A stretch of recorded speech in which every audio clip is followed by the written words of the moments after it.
If your project has an engine, you need access to electrical power to make it run. And nobody understands wiring like Painless Performance, because they set the standard for aftermarket wiring with their universal harnesses for hot rods and street machines. But they also have direct fit harnesses for muscle cars and trucks, waterproof harnesses for off-road vehicles, and even small compact harnesses that are perfect for restoring old tractors or other equipment. If you have a project, you're going to need wiring. And if you're going to mess with wiring, you might as well make it painless.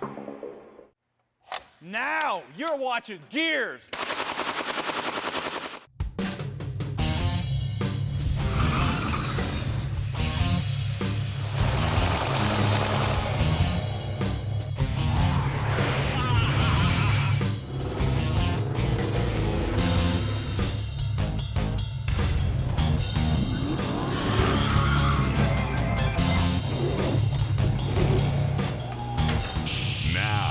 You're watching Gearz. You know, one question that I hear a lot is, what is the most important part of your project? Is it the wheels and tires? Is it the axles and suspension? Is it the motor choice? Is it the paint job and the colors? Well, now these are all important things, but the most important thing is your frame, because that is what everything else mounts to. And if you don't get this right, if you don't get it strong, you're going to have some serious problems down the road. Now, since most hot rod and 4x4 projects are going to require some sort of framework, we're going to take a look at how to approach it, some of the tools and techniques involved, so you can build something really strong that isn't going to turn into a pretzel on you. Now, what I've done on Sergeant Rock here, in true bigger is better fashion, is take these huge Rockwell axles, the springs and the hangers from a 2.5-ton military truck, and graft them onto the frame of a 1941 half-ton military truck. So as you can see, we have got some major strength issues going on already. The original 1941 frame comes forward, tapers down, and ends right here. So I had to hand fabricate all of this to support the front of the truck. And this is very strong. However, this little weeny original frame is not very strong. Here's how we're going to fix the problem. The first thing we're going to do is deal with these areas where the frame gets narrow, because that is obviously a weak spot. Using a straight edge, we'll make a template to bridge the area.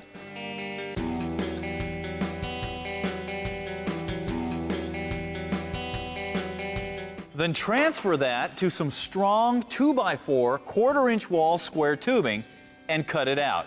Yeah, this frame is going to be stout. And since the metal is so thick and the cuts are uneven, a plasma cutter is the best tool to use here.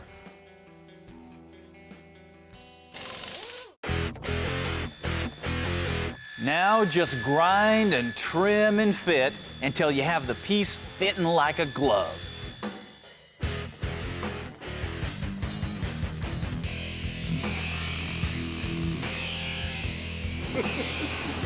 Acrobatics here. Hello.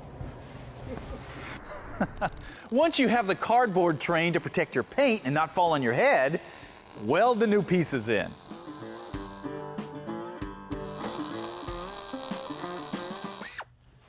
All right, we got these top pieces welded in place, so we're done, right?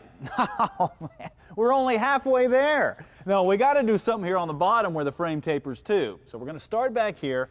I'm going to run a piece all the way up here to this front support. And we're going to do it pretty much the same way that we did the top. Fortunately, the bottom frame rail cuts were even enough so I could use the bandsaw, which makes a lot less mess than the plasma cutter.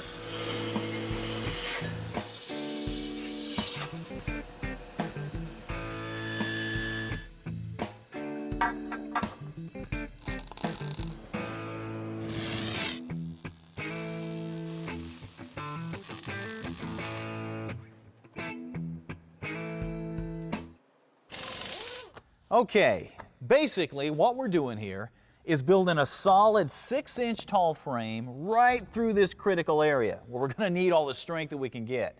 Now, I know some of you guys are going, wait a minute.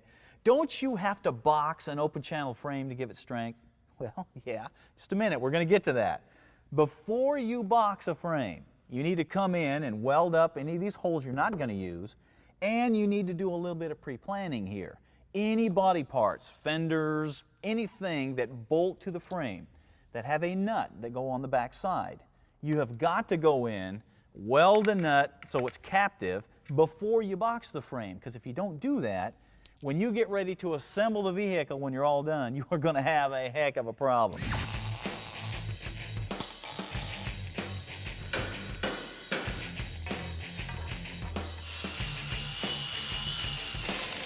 Now, we are finally ready to box the frame. So to make your pieces, take a piece of cardboard, slide it in place, and then just tap down the edge of the frame. Make yourself a nice outline of the piece that you need to make. Once again, transfer the shape to some steel plate and cut it out. Now I'm using really thick 3/8" steel plate to give me the strength that I'm going to need. It's a good thing that I have a fresh blade in the bandsaw.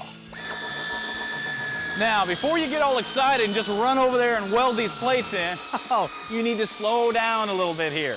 One trick to working with thick steel like this is to cut a bevel into the edge. Don't just leave it straight. Now what this will do is allow you to sink that weld down into the heart of this steel. Gives you better penetration, better strength, and very little grinding when you get ready to finish it off.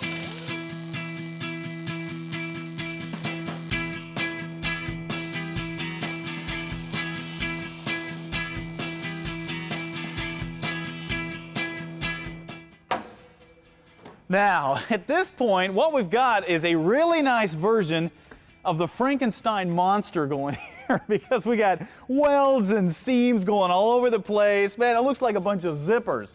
All we need is a couple of bolts sticking out the side. But we're gonna smooth all this down to where you won't even be able to tell that this surgery happened. So grab a grinder and let's go.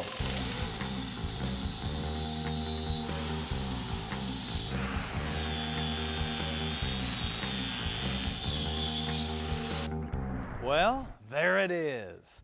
Now that is turning into a frame that we can use. This boy is going to be strong. Now obviously, guys, doing frame work like this is very time consuming, it's messy, it's very involved, but you gotta do it. If you're gonna take your project to the next step, you gotta do it. And the next step now is putting in the motor, building the motor mounts, because finally we have got a frame that is strong enough to handle that. Now, those of you that don't know might be thinking, a 6-inch tall frame, boxed? That's huge. What kind of engine's going in here? Well, just because everything is all smoothed down and it doesn't look like Frankenstein anymore, doesn't mean that there is not a monstrous engine getting ready to go in Sergeant Rock. But not for today. You know, a few years ago, when I started the Sergeant Rock project, not everybody could see the incredible potential in this old 1941 Dodge Power Wagon that I pulled out of a field. Now granted, it didn't look like much, but as soon as I set it up on those 50-inch tall IROCs and those Rockwell axles, and revealed the connection between the legendary World War II bomber, the Memphis Belle, well, things got pretty crazy. Unfortunately, when the Belle was shipped off to the Air Force Museum in Dayton, Ohio, the twin 50 caliber machine guns they loaned me went with it. But that's okay, because those were non-functional. What I've got now is so much better. They're so cool, you're not gonna believe it. Now, if you've ever thought about putting a gun on your rig for display, or for rush hour traffic, or for visiting the mother-in-law, or if you've ever wondered how they do those wild shootouts in the movies, you're about to find out. Now obviously, you can't just drive around with real guns bristling all over the vehicle. As much as you'd like to, you can't. No, you gotta get some replicas. But not all replicas are created equal. And if you want the best, you gotta go to Iraq. No, not that Iraq. No, it's Iraq Inc., IRAC, and they specialize in machine gun replicas. Check it out. Now what you're looking at are Iraq's replicas of the big 50 caliber machine guns that we put on tanks and trucks back in World War II all the way up to today. Check these out. These are awesome. They got the big barrels on them and the cooling tubes and the sights, the action works, all the way back to the triggers. I mean, these are spot-on replicas.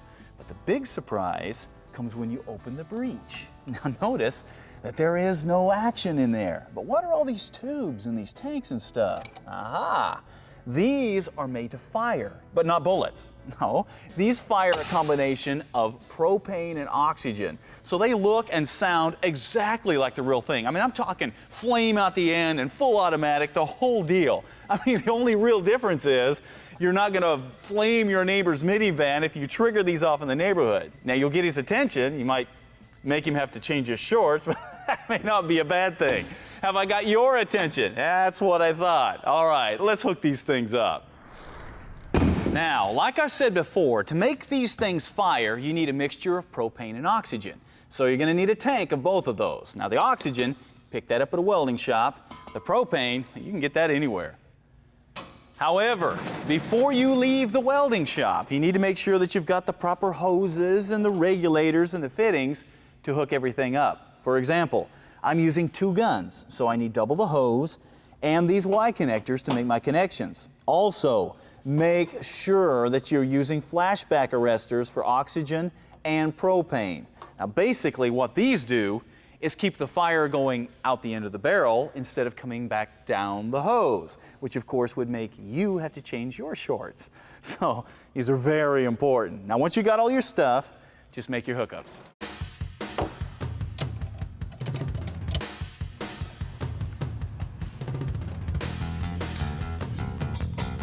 Stinky.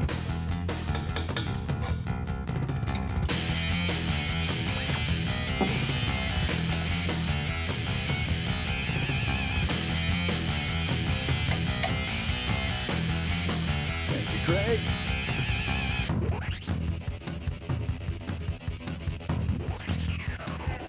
Thanks a lot.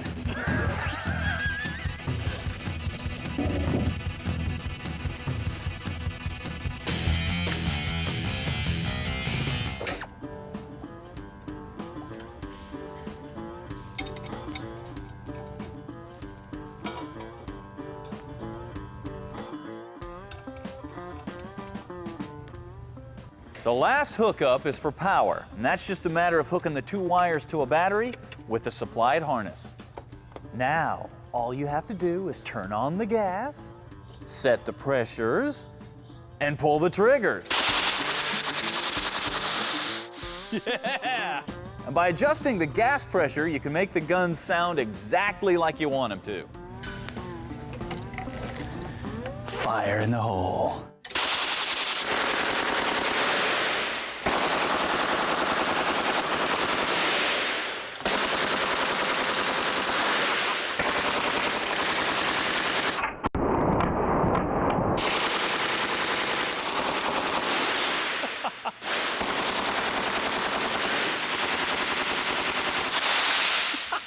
This has got to be one of the coolest things I've seen in a long time. And it's the kind of stuff that the movie world uses, which explains why the hero never dies. Now, it may not be real, but it sure looks that way.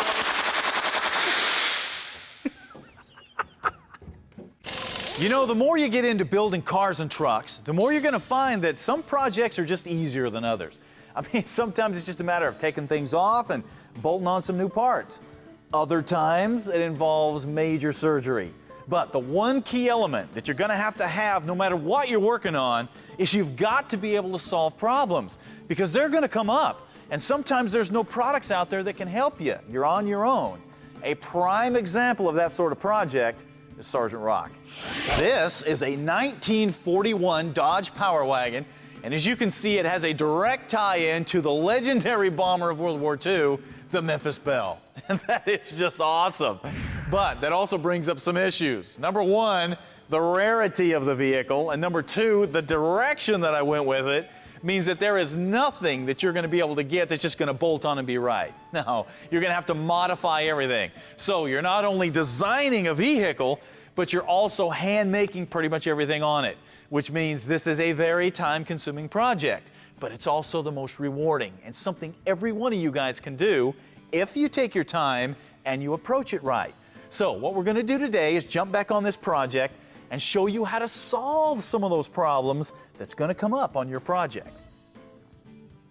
Now, one of the biggest things that we get questions about is how to retrofit a different engine into your project and make it work. Now, it doesn't really matter if you're putting a diesel into a Jeep or a big block into a Chevette. I mean, that doesn't matter. An engine swap is all about pre-planning and having all the components that you need so you can properly lay it out. So, we're going to get our engine all prepped up and ready to go into the big boy. All right, as a reminder, this is a 605 cubic inch, all aluminum, big block Mopar from Indy Cylinder Heads, kicking out 850 horsepower on pump gas. Yeah, this is a bad boy. But it's not going in the truck looking just like this. No, it needs a water pump and some accessories on here so it'll run. The problem is, accessories can cause some serious clearance issues up at the radiator and the frame rails. So they have got to be part of the pre-fitting process. Don't leave this to chance. Now, the system that we're using comes from March Performance, and it's called the revolver system, which is kind of fitting since it's going in a vehicle with twin 50 caliber machine guns on it. Take a look at this. You've got a polished aluminum water pump, a new power steering pump, a chrome alternator, and a chrome air conditioning compressor, and then of course all the polished pulleys to go with this, and then the polished brackets and hardware to put it all together. Now, the cool thing about using the system from March Performance is that all these pulleys and all these brackets are all polished and clear coated. So you're not polishing aluminum all the time trying to make it look good. You just hose it down and wipe them off and they look awesome. The other cool thing about this system is how easy it goes on. Let me show you what I'm talking about. The water pump is first, and it just slides over the supplied studs, followed by the inner brackets, the threaded spacers, and finished off with the main faceplate.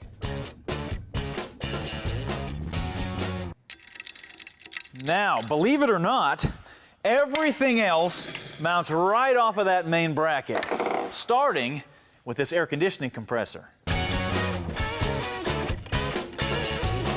The alternator goes on the other side. The power steering pump goes below that. And then the 4 idler pulleys go in the center. We'll follow that with the rest of the pulleys, and you have a modern, state-of-the-art accessory system that is perfect for a tight engine compartment.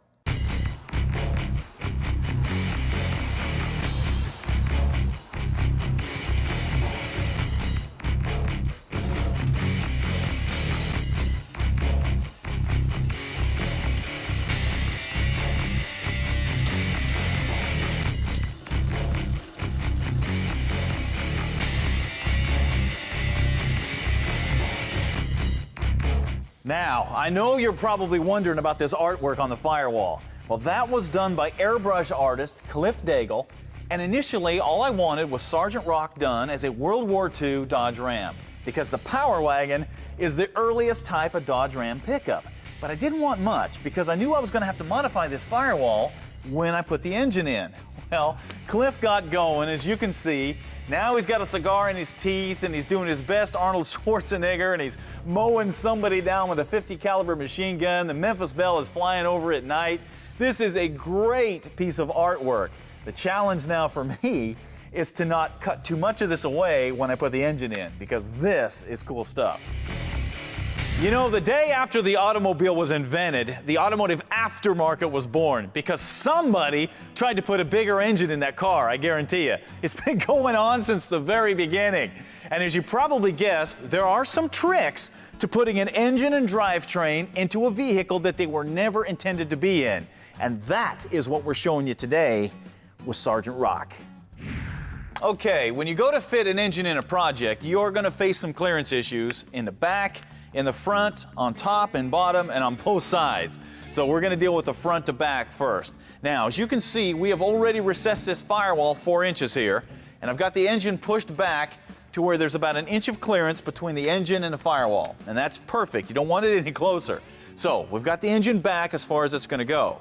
Now in front, if you're going to mount a mechanical fan like this that bolts to the front of the engine, you need to make sure you've got at least 2 inches of clearance between the leading edge of the fan and the radiator, especially with a 4x4, because you'll get out and start four-wheeling, you'll start flexing that frame, and that fan will go right into the radiator and destroy it. So, you need to make sure you're leaving clearance for that. Now, unfortunately, a mechanical fan doesn't work on most custom applications. So, if you're going to use an electric like we are, you have the choice of mounting it as a puller fan on the inside of the radiator or as a pusher fan on the outside of the radiator. Now, if you're going to mount it as a puller, you need to make sure you've got at least 1 inch of clearance between the fan motor and the water pump snout with this mounted to the radiator and the radiator in place. Now, as you can see, we do not have the room to do that. So, my only choices are to recess the firewall another 3 inches, no, we ain't gonna do that, or mount this as a pusher on the outside of the radiator.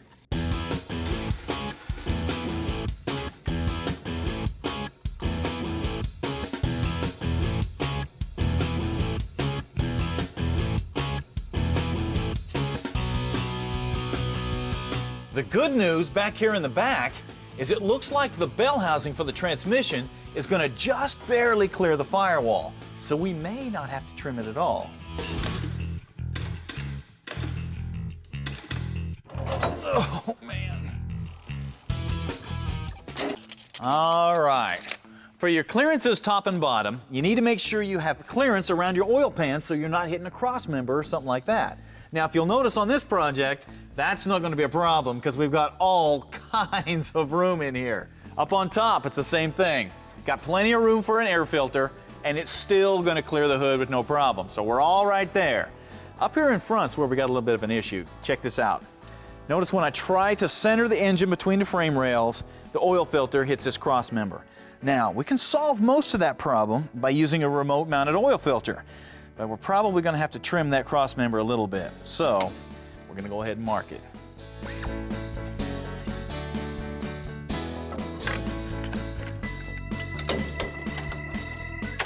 Now, for your side-to-side measurements, ideally you want the engine centered in the frame rails. But you need to take into account your headers, your steering box, your starter, everything that mounts inside the frame rails, because these could dictate if you have to offset the engine a little bit. Now, if you'll remember right, I am using hydraulic steering on here, so I don't have a standard steering box. I'm using what is called a Charlene valve. You get these from the WWII company. And basically what you do is run lines from your power steering pump, they go to the valve, then you run lines out of the valve and down to your hydraulic cylinder, and then when you turn the steering wheel, it steers your tires just like a standard steering box. This is cool stuff. It's what all the monster trucks use, and if you're using hydraulic steering, you gotta have one. Now, if you'll notice, the way I have this mounted here, if I wanted to run headers down inside the frame rails, I'd have a problem because that is in the way. The only option I've got here is to run headers outside the frame rails. Now, if I took the Charlene valve and moved it down, mounted it down here, that would open up this area so I could make headers that would actually tuck down inside the frame rails. So you can see how important it is to mock everything up, to pre-plan everything, and to have all your components here when you're putting things together. Okay, at this point, you should have the engine all squared up and level between the frame rails and the firewall and the radiator. And as a general rule, it should be pitched back about 3 degrees to line up your drivetrain. But don't forget, your chassis also needs to be level. So you can see there is a lot going on here. And believe it or not, this is one of the trickiest things to do because the engine's going to want to move around on you as you're fine-tuning it. So a cool trick is to go down to your local hardware store, pick up some of these cheap turnbuckles and some threaded rod, and make yourself some adjustable mounts like this and put them on all 4 corners. Now this will allow you to fine-tune the measurements of the engine until you get it exactly how you want it. Then when you get it there, they're not going to move on you. Now you're ready to make your motor mounts. And you got some choices. Let's take a look. Now, we've already established that you're not just going to buy something and bolt it in. No, you're going to have to make it. But that doesn't mean the aftermarket can't help you a little bit. One way to mount an engine is with a motor plate. Now you can get these from Summit Racing. As you can see, they're cut for your specific engine. And basically the way they mount is they bolt between the block and the water pump. Then you just come in and fabricate some sort of a mount that mounts them down on the frame. Now, guys have done this for years. A lot of racers do this. This is a great way to mount engines. The problem for us is it's going to space our accessories out another 3/8 of an inch toward the radiator. We can't afford to do that. So, no motor plate for us.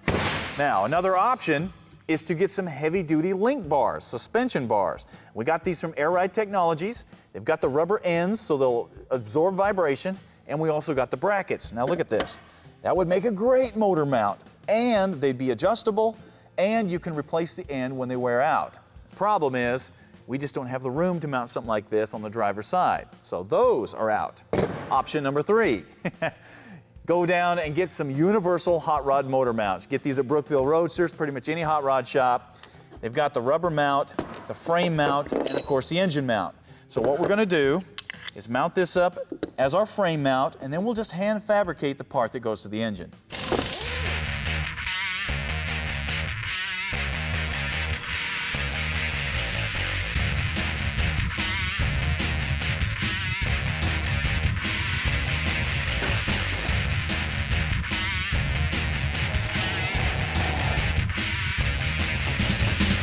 Now, at this point, I know you're wondering about all these pieces and all these parts that I've been grinding and cutting on.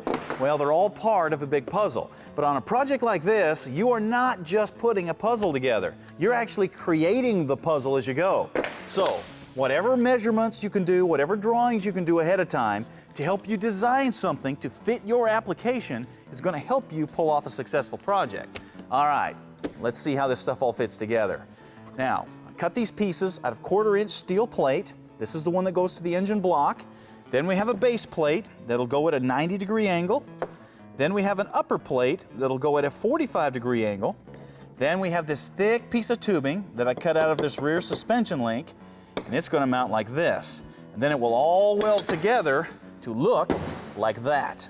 Now, let's go see how it fits. The mount simply bolts to the block, and then it will bolt to the rubber mount that will weld to the frame. Now, I know some of you are probably thinking, well, that's kind of a weird design there. Wouldn't it have been easier to do a bracket here, a bracket there, and some gussets and be done with it? Well, yeah, and that would have worked on the passenger side. But on the driver's side, I've got some other issues. Let's take a look. As you can see, the oil pump and the line going to it are a major problem, because they are sitting right where a normal motor mount would want to go. Now, by designing the mounts the way we have, it allows the hose to run through the motor mount, but we still have great access to our mounting bolts, and these are going to be incredibly strong once I get them all finished up and gusseted.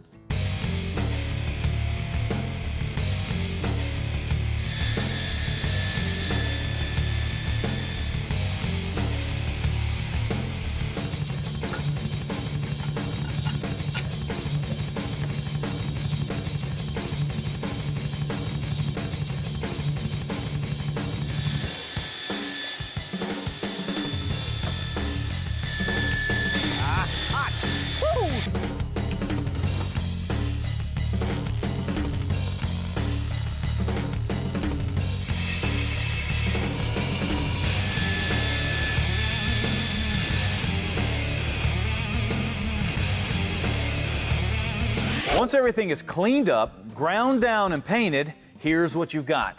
A very unique motor mount system that not only looks cool, but take a look at this. On the driver's side, the oil line comes right through the motor mount, and we have great access to our bolts, just like we originally planned. Also, notice I welded some gussets in down here, some up here, and across the back, so these are incredibly strong, easily able to handle the power and torque that this engine's kicking out. Now, obviously, a project like this is very time-consuming, takes a lot of effort, but it is something you need to know how to do, because if you don't, you get two choices. You can either pay somebody a lot of money to do something like that for you, or you can just not do the project at all. Neither one of those options is acceptable.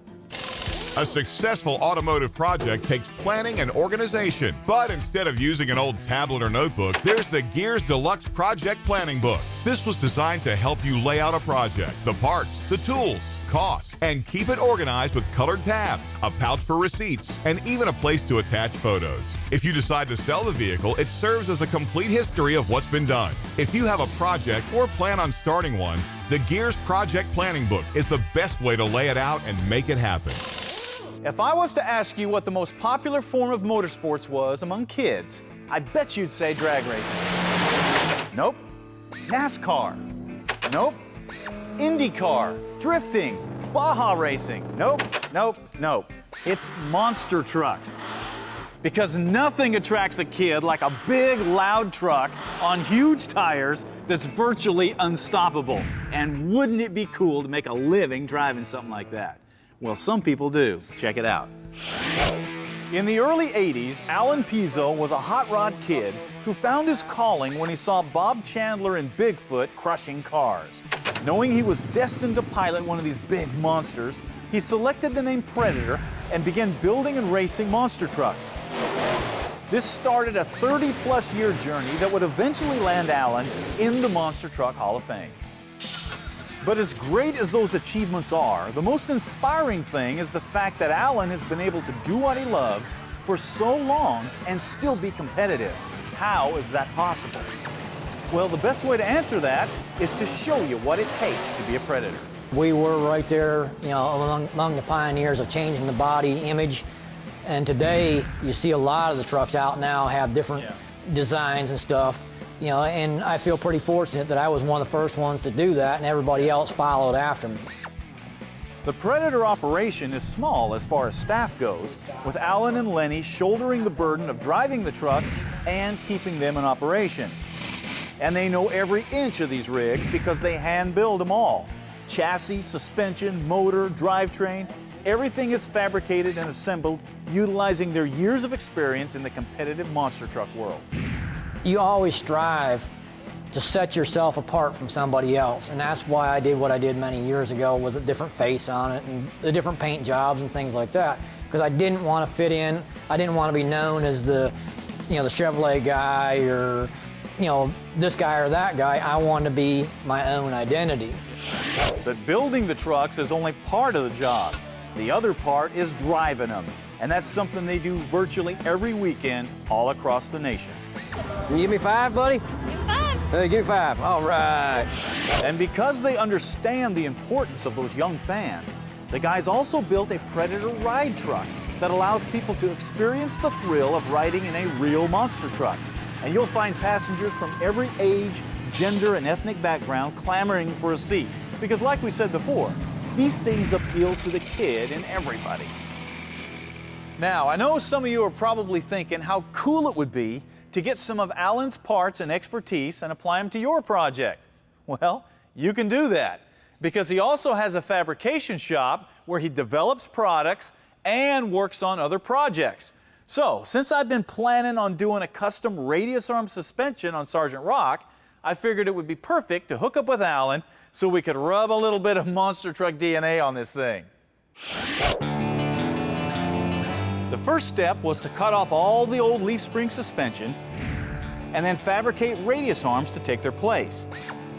Now the arms are built with 2 1/4-inch tubing with a massive 1/4-inch wall, and the rod ends are huge 3-inch joints from Ballistic Fabrication. These are going to be incredibly strong. And by making them as long as possible, we'll get very little caster change as the axle cycles through its range of motion. The axle brackets also came from Ballistic Fabrication and really sped up the process. Of course, the center link mounts had to be hand fabricated as well as custom cross members to support everything. A mid-engine mount was also added to help keep that 850 horsepower firmly planted between the frame rails. The Rockwell axles are stuffed with heavy-duty axle shafts and U-joints from Overson Engineering, so we won't be snapping axles when we stomp on this thing. Traction comes from ARB air lockers front and rear. The truck is going to sit on Predator Racing nitrogen gas shocks, a smaller version of the ones on the monster truck. We make them in various lengths. This particular shock here is a 14-inch travel. Okay. We make them 20-inch travel, 26-inch, and 30-inch. These will offer incredible performance and tunability and bolt right in place of the coilovers we have on there now. Panhard bars front and rear keep the axles from moving side to side, and to keep the body level, massive monster truck style sway bars were fit front and rear. Now at first glance you may not notice too much of a difference in the look and the stance of this truck. It's because there isn't any. It's pretty much sitting where it was before.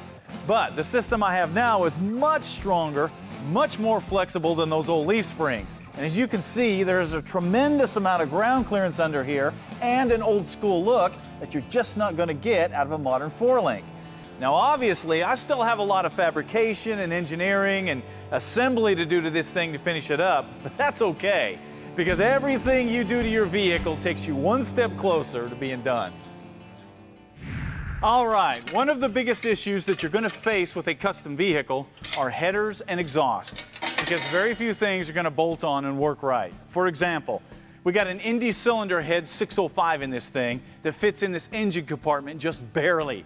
So to put any kind of a real header on this thing, they're going to have to exit out through the fender well, go down the running board and up into the stack.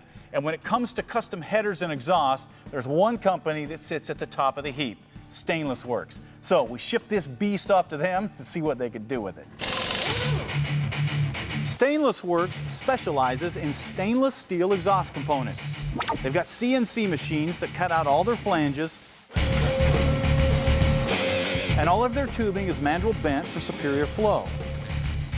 Their headers and mufflers are TIG welded for superior quality and looks.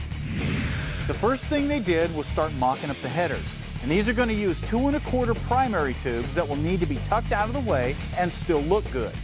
Once everything was mocked up, the final fabrication began. Once the headers were done, the next step was a muffler. And Stainless Works decided to custom build a muffler that will fit right into the vertical stacks on the bed.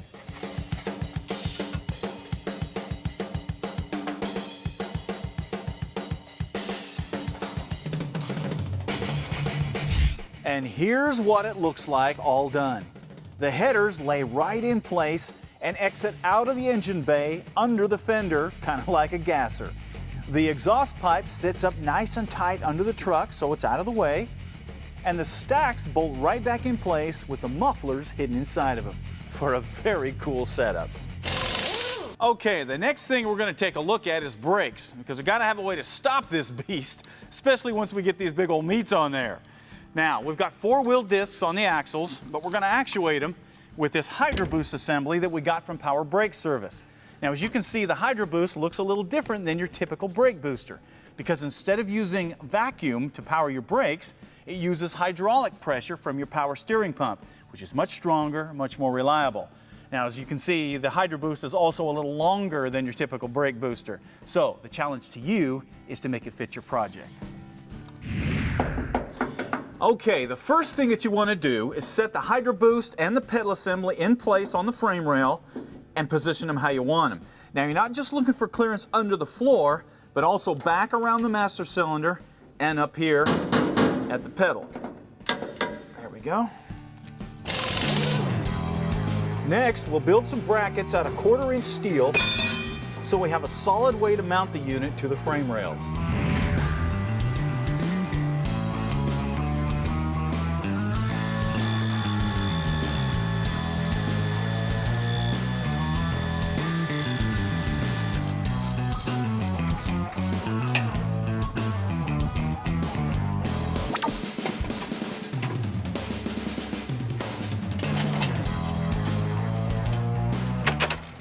Finally, we'll just bolt it on. And that's it. It's all in place, ready to go. All we need to do is run our plumbing to it. But before we do that, we need to talk about steering, because we get a lot of questions about 4-wheel hydraulic steering. How does it work and how do you set it up? So this is how we're setting up this rig. Both axles are steered by a special 2-way ram that we got from the NOAC company. Now, these are designed specifically for hydraulic steer applications and provide about 10,000 pounds of pressure in both directions, so they'll turn whatever tire you want to put on. Since the rear steer will only be used from time to time, it'll operate off of its own electric pump that's mounted under the seat, and it'll be controlled by a rear steer switch in the cab. The front steering needs more than that, so it's going to be powered off the power steering pump on the engine, and that's going to run through this thing called a Charlene valve, which also came from the NOAC company. Now, this basically acts as a steering box. It sends fluid to the proper port, so when you turn to the right, the truck goes to the right, left to the left. Now, one of the main reasons that people want to use hydraulic steering is that, number one, is incredibly strong. And it completely does away with the steering box, tie rod, drag links, all that mess. So basically your steering linkage is a couple of hoses. It's a very clean setup. That also means that you can mount the Charlene valve in a little different location. So we're going to put ours in the cab under the dash like they do on tractors and heavy equipment. But before we can do that, we got to lay out a steering column, and it's got to be short. Come on. This is a new steering column from I Did It called their old school hot rod column. Now check this thing out. You can see the housing is very thin. It's only 1.5 inches in diameter. It's polished stainless steel, and there's no wiring, no tilt, no turn signals, and only a flange for a 3-bolt wheel. That's why they call it the old school column. But the cool thing about this is it is designed for you to cut it down to whatever length that you need it to be. And I Did It also has a whole bunch of pivoting column drops so you can dial in the drop of the column, which is pretty important when you don't have a tilt option. Also, they got a whole bunch of floor mounts, and if you just have to have an operating horn, they also have a kit to do that too. So all you really need to do is start cutting and fitting. One cool thing that has happened in the off-road world over the past few years is the availability of some really cool bumpers. Instead of just bending up a bunch of tubing and calling it a bumper, companies are now putting a lot of time and design work into making something that actually fits the body lines of a truck. But the problem is most of these really cool bumpers are for late model vehicles. So if you got something old like this or something custom like this, well, you pretty much knew that you were going to have to hand build your bumpers like we did on the rear of Sergeant Rock here. But before you jump into a project of that magnitude, you may want to check the aftermarket, because there might be something out there that you can make fit and would look fantastic if you use your imagination. Now, the original bumpers on a 41 Power Wagon are pretty much just hunks of C-channel hanging out there. So we're kind of starting from scratch here. But we definitely need something that fills out the width of the fenders, will hold a winch, and will clear these big old tires. So, armed with a bunch of measurements, we started checking out bumper manufacturers. We found what we were looking for when we found these elite bumpers from Fab4s. Check this out. Their Toyota FJ Land Cruiser bumper is a similar shape and style to our current rear bumper. It's almost exactly the right size. It's set up for a winch. It's got tabs for D-ring hooks, pockets for lights and turn signals, all kinds of accessories. So, the only trick now is making it fit. The first step is to mock the bumper in place and level everything out until it's sitting just like you want it. Now make sure that you take some time here, because just a few inches up or down can make a world of difference in the final look and fit of the bumper. Once it's decided, the work begins. Now on this truck, the bumper needs to sit almost 2 inches higher than the existing frame rail. The best way to do that is to raise the frame rails instead of using spacers, so everything will blend together when it's done. This means we need to cut off the existing frame rails and re-engineer them to sit 2 inches higher. We're going to do that by welding on new sections of square tubing in the new location, making sure that they're square and level with the existing frame. Once that's done, we need to blend it all in and make it strong. So we'll cut some wedges that'll fill the gaps and weld them in. Since this is part of the frame and it will support the bumper and the winch, it's important that this be strong, so don't skimp on material here.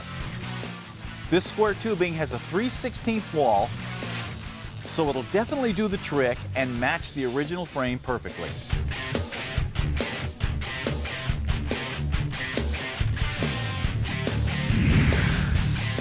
Once the welding is done, fire up your grinder to smooth everything down, because we want this to be seamless and smooth like the rest of the frame.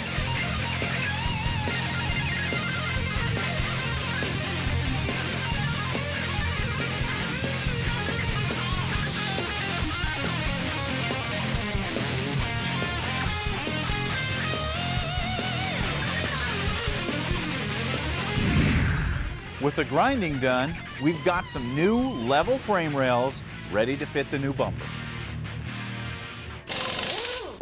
Now, once you have your frame modified so the bumper's sitting where you want it, Now you got to figure out some way to bolt the bumper to the frame, because these big old C-clamps aren't going to look very good going down the road. So for our bottom bracket, we're going to use this bracket that came with the kit. We've already modified it. It's going to mount down here.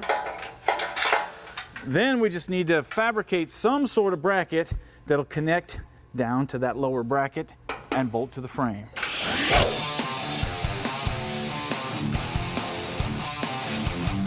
Once again, we start with the cardboard template to get our basic shape.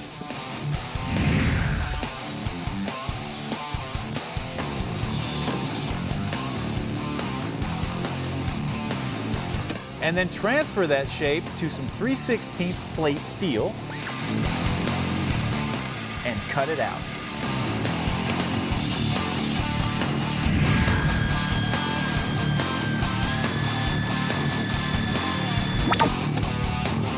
Then, using our iron worker, we'll put the proper bend in the plate and fit it in place. Once we've got it fitting right, we'll weld it all together, adding gussets and mounting holes, and then grind it down smooth. Now this will give us a mounting plate that's extremely strong because it supports the top, the middle, and the bottom of the bumper. And it looks good too because it blends right in with the rest of the truck.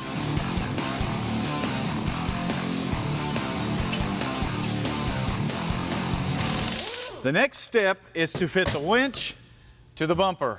And since we're using this 15,000-pound Warren electric winch on this project, it's a pretty tight fit into the bumper. We had to do a little bit of massaging to get it to fit right. The controller will mount on the frame rail behind the bumper so it's out of the way but still easily accessible. With that done, we'll muscle the bumper and winch in place and bolt it up.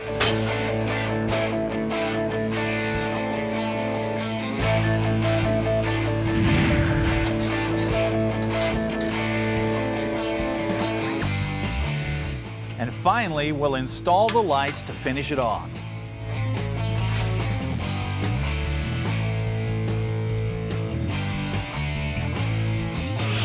And there you have it, a very cool custom bumper that looks like it was hand fabricated for your rig, except you didn't have to spend all the extra time hand building a bumper. And the best part is, since we started with an aftermarket bumper, if we ever destroy this thing or need to replace it, we just bolt on a new one from Fab 4s. And that gives us the best of both worlds, custom and bolt-on replacement all in one package. You know, when I started the Sergeant Rock project a few years ago, one of the main goals of the project was to pay tribute to our armed forces and recognize some of the incredible sacrifices that they've made over the years. Now, since this old Power Wagon originally roared to life in 1941, obviously its time of service was World War II. And to recognize that, we put a lot of really unique things on this truck, like original rivets and nose art from the Memphis Belle B-17 bomber, door handles from a B-52 bomber, shovels and pickaxes from World War II Jeeps, and of course those big 50 cal machine guns in the bed. All reminders of what became known as the Greatest Generation. But even though they're considered the greatest generation, our World War II vets and World War II in general is quickly fading from the minds of most Americans due to the passage of time. What were once brave young men that stood like stone in the face of tyranny, a lot of them now look like this. And the majority of them look like this. Fortunately, with organizations like Honor Flight that allows these veterans to visit the memorials in Washington, most people are making sure to honor these remaining veterans while they still can. But there's a lot more to Sergeant Rock than that, because it was designed to pay tribute to all of our military history, not just World War II. And here's why. Since 1776, there have been thousands of people in numerous wars that gave their lives so that we could have the freedoms that we enjoy today. and they need to be remembered too. So we hooked up with airbrush artist Mickey Harris, and we laid out a picture for the tailgate that would capture that idea. I like to paint things that touch people emotionally when they look at it, that says something, tells a story, which is of course why I like to do a lot of the stuff I do for the veterans and I'm a very patriotic guy, so I believe in our country and I think that young people need to know that too and have that same feeling that we had as we grew up, they're proud to be an American. And so I'm those things came around by accident, but I feel like I'm in a position to say it through art and in a positive way. Since the point was to honor those who gave their lives so that our nation could be free, it had to start with the graveyard scene. And scattered around the gravestones, you'll notice artifacts from battles going clear back to the Revolutionary War. If you look closely, you'll see the Civil War, the Alamo, World Wars I and II, Korea, Vietnam, Desert Storm, Iraq, they're all represented. Not only that, but you'll see the ghosts of different warriors in and around the gravestones. And then, since America is a Christian nation founded on Christian principles, we had to put that front and center with a glowing cross and an explanation of why someone would give their life so that others could live. Line, so it was a beautiful thing. And as I began to approach it and start to work on it, then a few little twists of my own came out in it, but mainly it was following the guidelines that you had, which I thought were brilliant. It really was on key with how I would try to tell that story in a way as well, and in a different way than has been told many times by a lot of artists. It was a unique approach to it, and for such a cool vehicle as Sergeant Rock, it was perfect, and I was very proud to be involved with it. And once the tailgate panel is mounted on the truck and you see it all in context, the full depth of what Mickey has painted becomes very evident, and a fitting tribute to all fallen soldiers, past, present, and future.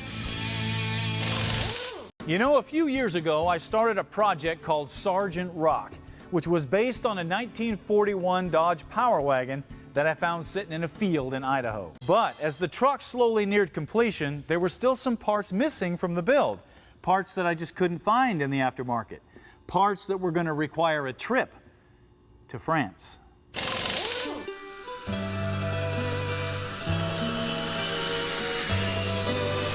As we traveled into France, we ended up in the small town of Caen, which is just a few miles from some of the most beautiful beaches in Europe. Today, the biggest struggle in Caen is trying to understand the tourists that flood the town to see the museums and the memorials. The second one is a double espresso. The number 4 is just a little bit. But 70 years ago, the struggle wasn't how to order the right croissant. It was for survival itself, as the Nazi war machine tore through Caen, leaving death and destruction in its wake.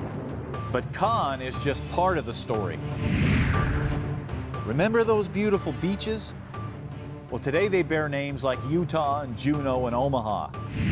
They're the beaches of Normandy, where American and Allied soldiers came ashore on D-Day to try to stop the German advance to England. And the fighting on those beaches was fierce and brutal.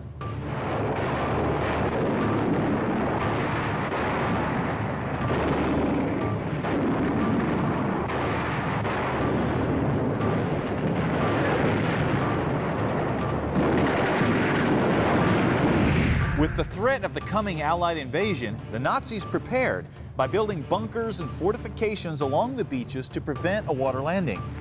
Even today, you still see evidence of this scattered among the farmland, the joggers, and the bicyclists. And when you see the size of the guns and the engineering that went into the batteries and the networks of tunnels, it's very obvious that the Germans planned on being here for a long, long time. Especially bad was Omaha Beach. With machine guns set up in a crossfire covering the beach and obstacles in the water, soldiers were lucky just to make it to dry land. And if you did that, You had the hills or cliffs to climb as the enemy rained down bullets and grenades on you. The casualties were so great that the water was red with blood for days after the landing. Here on Omaha Beach was the whole reason we were invited to France, to pick up the final pieces to the Sergeant Rock project. 7 smooth stones from the water's edge, one for each decade since D-Day, to incorporate into the buildup.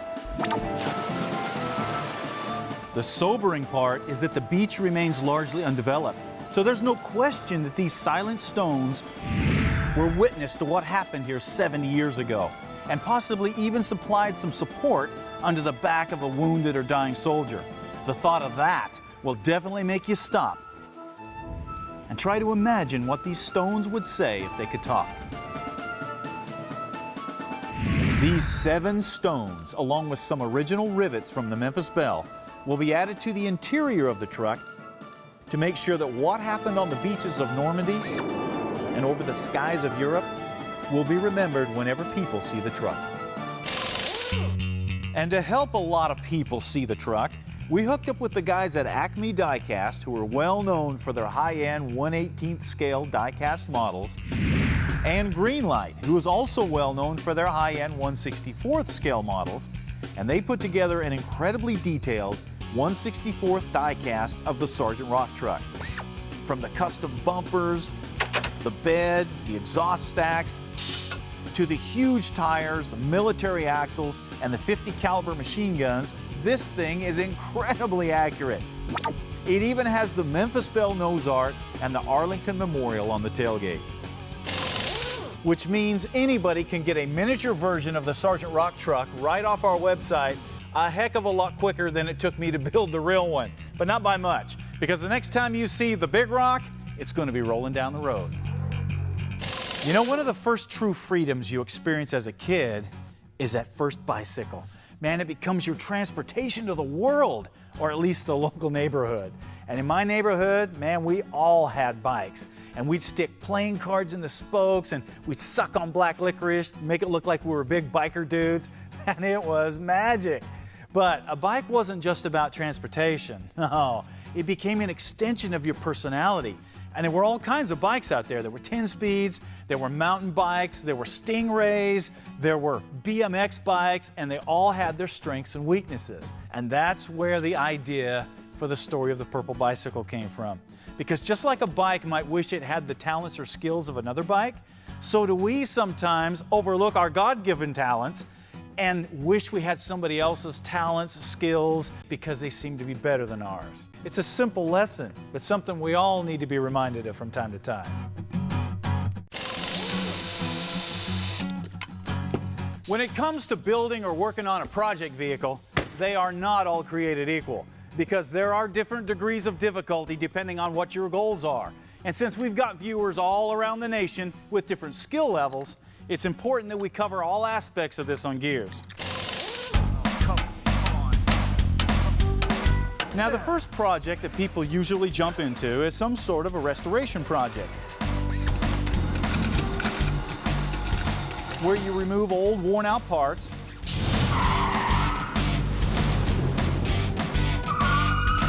watch the exhaust pipe, whoa, whoa, and replace them with new ones and basically make the vehicle new again.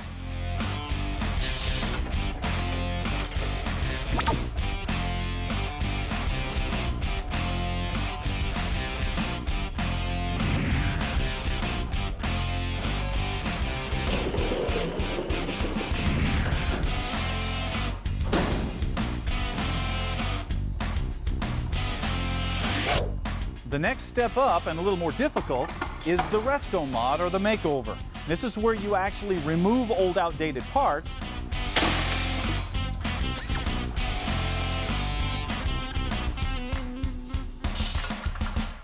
but you're upgrading the vehicle with new aftermarket parts that bring it more up to date so it handles, stops, and performs better. Now, since this usually involves problem solving, making parts fit, and some mild fabrication, it's more challenging and time consuming. Of course, the next level of project is the most difficult, and it's generally what we call the conceptual ground-up build.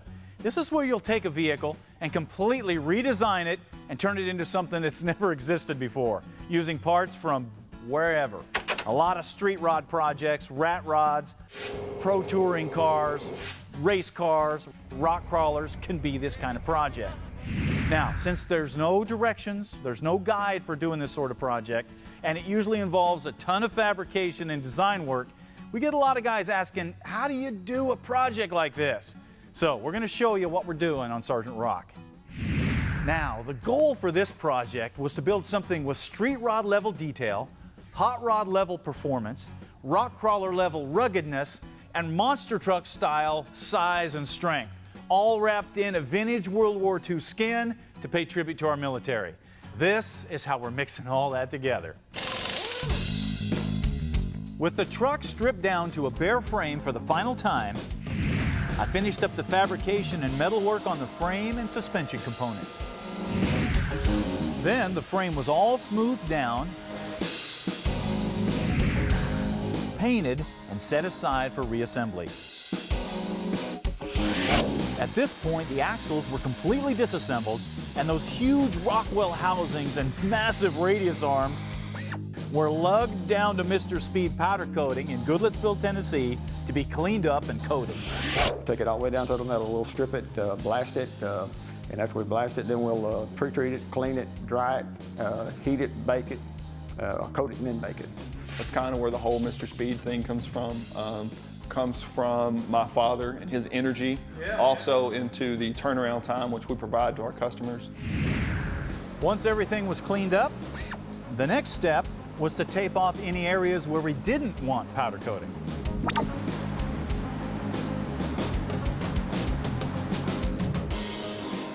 Finally, the housings were coated in a splatter bronze and the radius arms in a cast silver. Both will give us a really cool textured detail that fits really nice with the rugged military vibe that we got going on with the rest of the truck. With the parts back from Mr. Speed, it was time for the final assembly of the axles. So, in went the Overson forged axle shafts. On went the massive differential engineering disc brakes.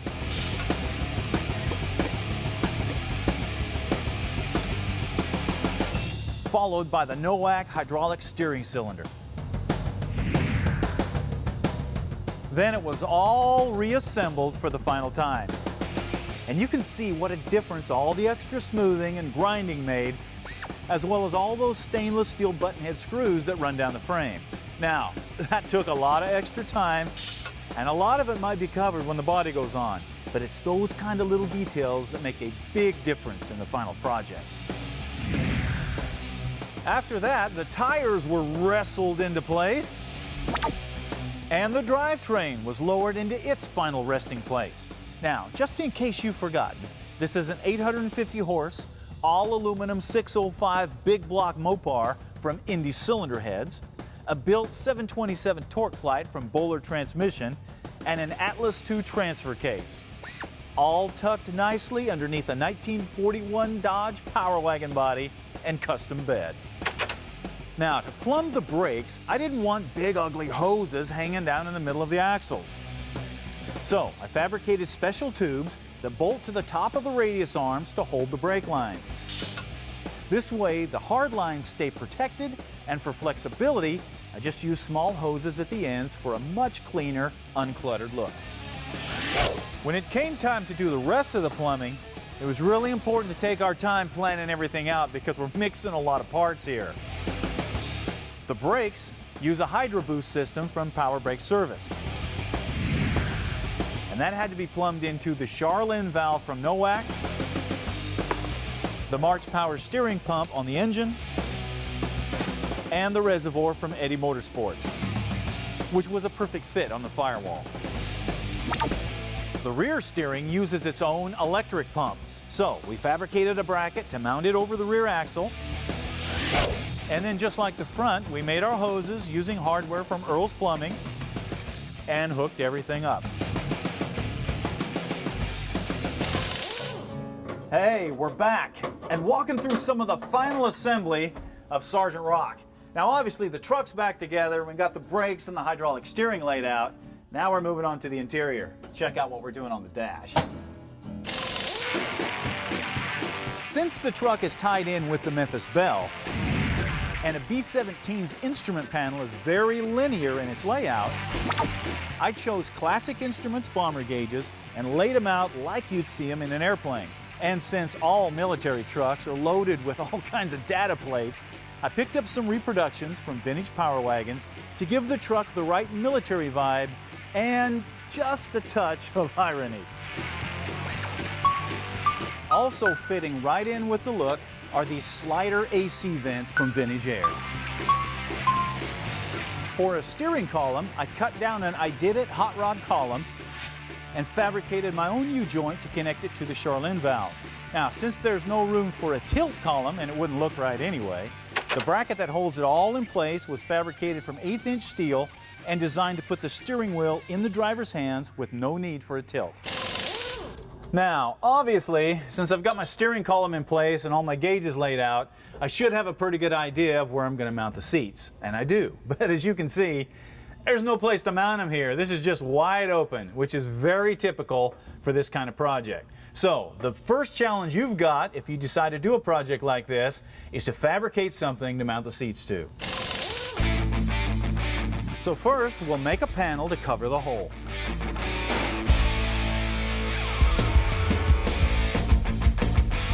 Then, with the seats mocked in place, we'll take some measurements for side brackets and center braces. Then we'll build them out of 1/4-inch steel straps so we have plenty of strength.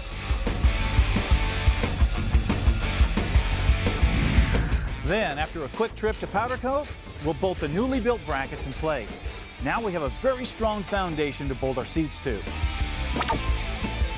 And since these are Mastercraft racing seats under all this cool leather, they're fully adjustable.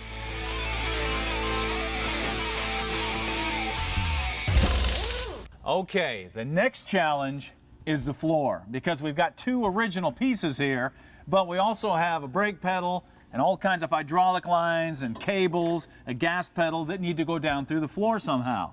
So, starting with the front panel, it was notched to fit the brake pedal, the gas pedal, the hydraulic hoses, and the cables.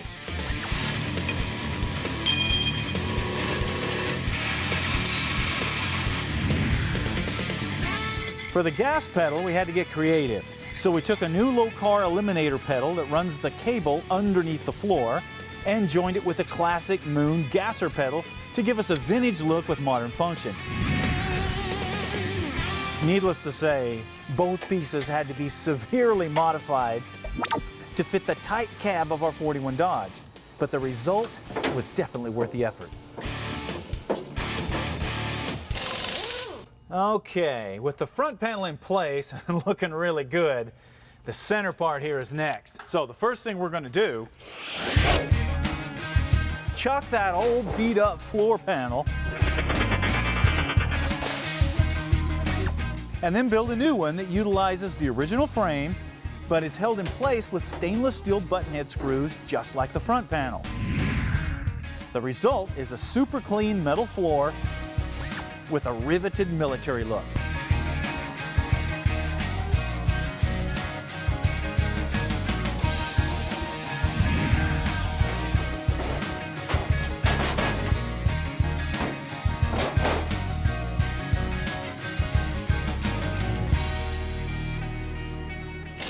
Now, so far, we've fabricated brackets and mounted our seats, we built new floors, we designed a steering column, and we laid out all the gauges. Now comes the tricky part, because we still have to mount the shifter out here somewhere. We have to do something about the transfer case shift levers. We also have a switch for the rear steer that's got to go somewhere. And of course, we want to hide all these cables. We don't want them looking like this. So that means we're going to have to build some sort of a console. Now, this console is going to have to bridge the floor because we still want to be able to remove this floor panel. It's got to mount all of this stuff, it's got to hide the cables, and it still has to look good. Now, all these details can make your head explode if you're not careful. And the best way to solve them is just one at a time. We're going to start by taking some measurements and laying out a basic diagram of the design, the shape, and the dimensions of what we want. Now, don't be surprised if this takes a little bit of trial and error, since you're basically creating a piece that's never existed before. Once you're happy with your design, you can start building. Now, I'm using 3/4 inch square tubing to build an inner structure that'll give me the look and the strength that I need, but at the same time, give me a solid base for all the other stuff that needs to mount to it. With the frame done and tested for fit and function, it's time to deal with the outer skin. Now, to match the metal and rivet look that we got going on in the rest of the truck, I fabricated panels out of 14 gauge aluminum to fit the sides, the top, and the bottom.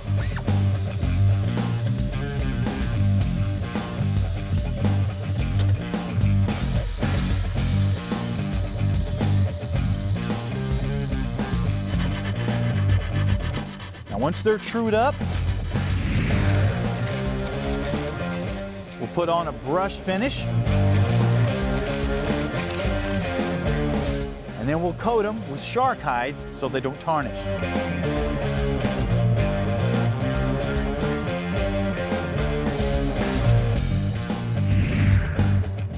Then we'll mount them using brass button head screws to match what we did on the dash.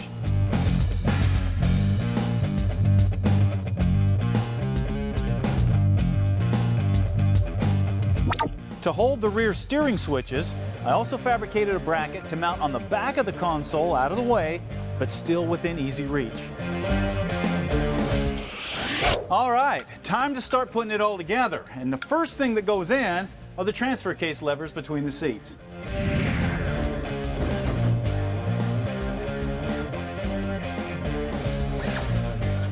Next, we'll slide the console in place and route the cables inside and hook everything up, followed by the shifter,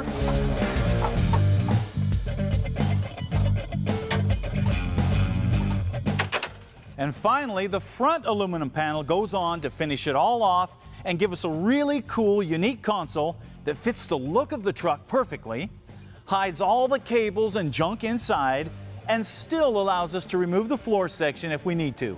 Exactly what we wanted. And the best part is, you're never going to see another console that looks exactly like that one, because this was custom made for this specific vehicle. And that's what you want to do on your project. Now, quick tip. Brought to you by E3 Spark Plugs. Born to burn. When it comes to running wiring or hoses through a metal panel, most everybody knows you need to use some sort of a rubber grommet to protect the wiring. The problem is, if you've got an odd-shaped cut like this, well, a rubber grommet's not going to do you much good, especially if the panel needs to be removable. Fortunately, there's a simple solution in this rubber edge trim that you can pick up at your auto parts store. Now, as you can see, this is a rubber hose that's teardrop shaped. It's split and has an adhesive in the center, and it's originally designed to go around the edge of a panel and protect it, which makes it perfect for going around a cut like this and giving you the protection you need. So when you're finished, you've got a panel that's protected by the rubber, the adhesive holds it in place, and it looks good. Proving once again that sometimes the best solutions come from places you don't expect. If you'd like to learn more tips to make your life easier in the shop, check out the tips page on the website. Hey, welcome to Gearz. You know, last week we dug into some of the final assembly of the Sergeant Rock project and showed you how the frame, the axles, the steering, the suspension, the brakes were all designed to work together. And it was a lot of work crammed into just a few short minutes. After that, we moved on to the interior and showed some of the techniques involved in designing and constructing custom seat brackets, floor panels, and even a custom console that will not only look good, but will also be functional for the vehicle that you're working on. And that is where we're going to pick it up again today. Because even though the interior looks really good, it's not completely finished yet, because we still need to do something with the door panels, which are over there connected to the doors, and the kick panels, which at this point don't exist. Now, as you can see, the original doors have a stamped panel on the inside, but that's it, there's nothing else. So we decided to punch things up a little bit by building some inserts to go into those indentations. So the first thing we have to decide is what we want to build those out of, because we got a couple things going on here. We got brown distressed leather on the seats, but we also have a lot of brushed aluminum going on too.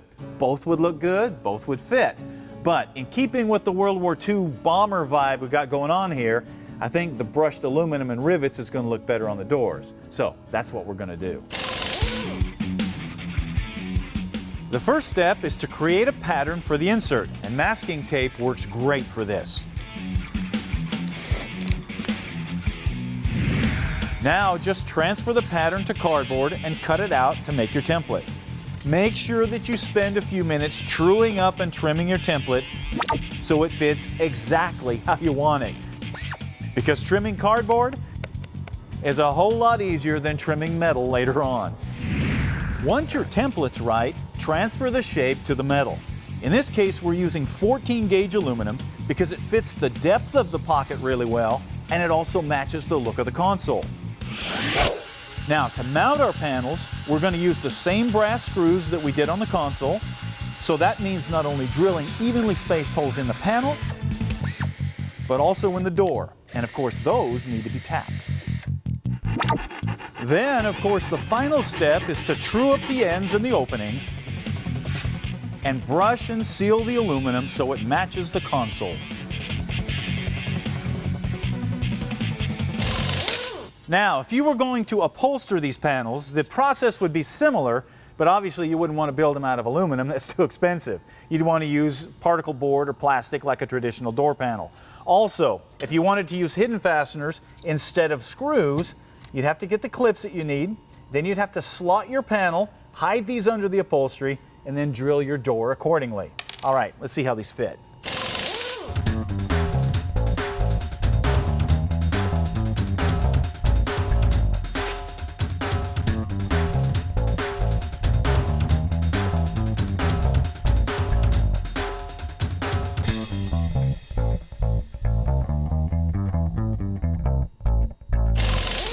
Now, once it's all put back together, you can see what a difference all this makes to the look of the door. And it's not that hard, it just takes a little bit of time. Now, take a look at this. The button head screws, the brushed finish, give the door a nice dimension without making it too busy or too gaudy. Just nice and clean and to the point. Now these are the original door handles. All we did is scuff them up so they matched everything and put them in place. And now, this door is ready to go on the truck. Okay, with the doors taken care of, now we are going to turn our attention to these kick panels. And they're a little more difficult than the doors because there is no predetermined shape here. Remember, we've done custom metalwork on the firewall, on the floors, on the cowl, everywhere. So there's no factory piece that's just going to bolt in here. But that's not a problem because all we have to do is build a panel that's going to span this area between the door jamb and the firewall. So, I'm going to start by grabbing some trusty cardboard.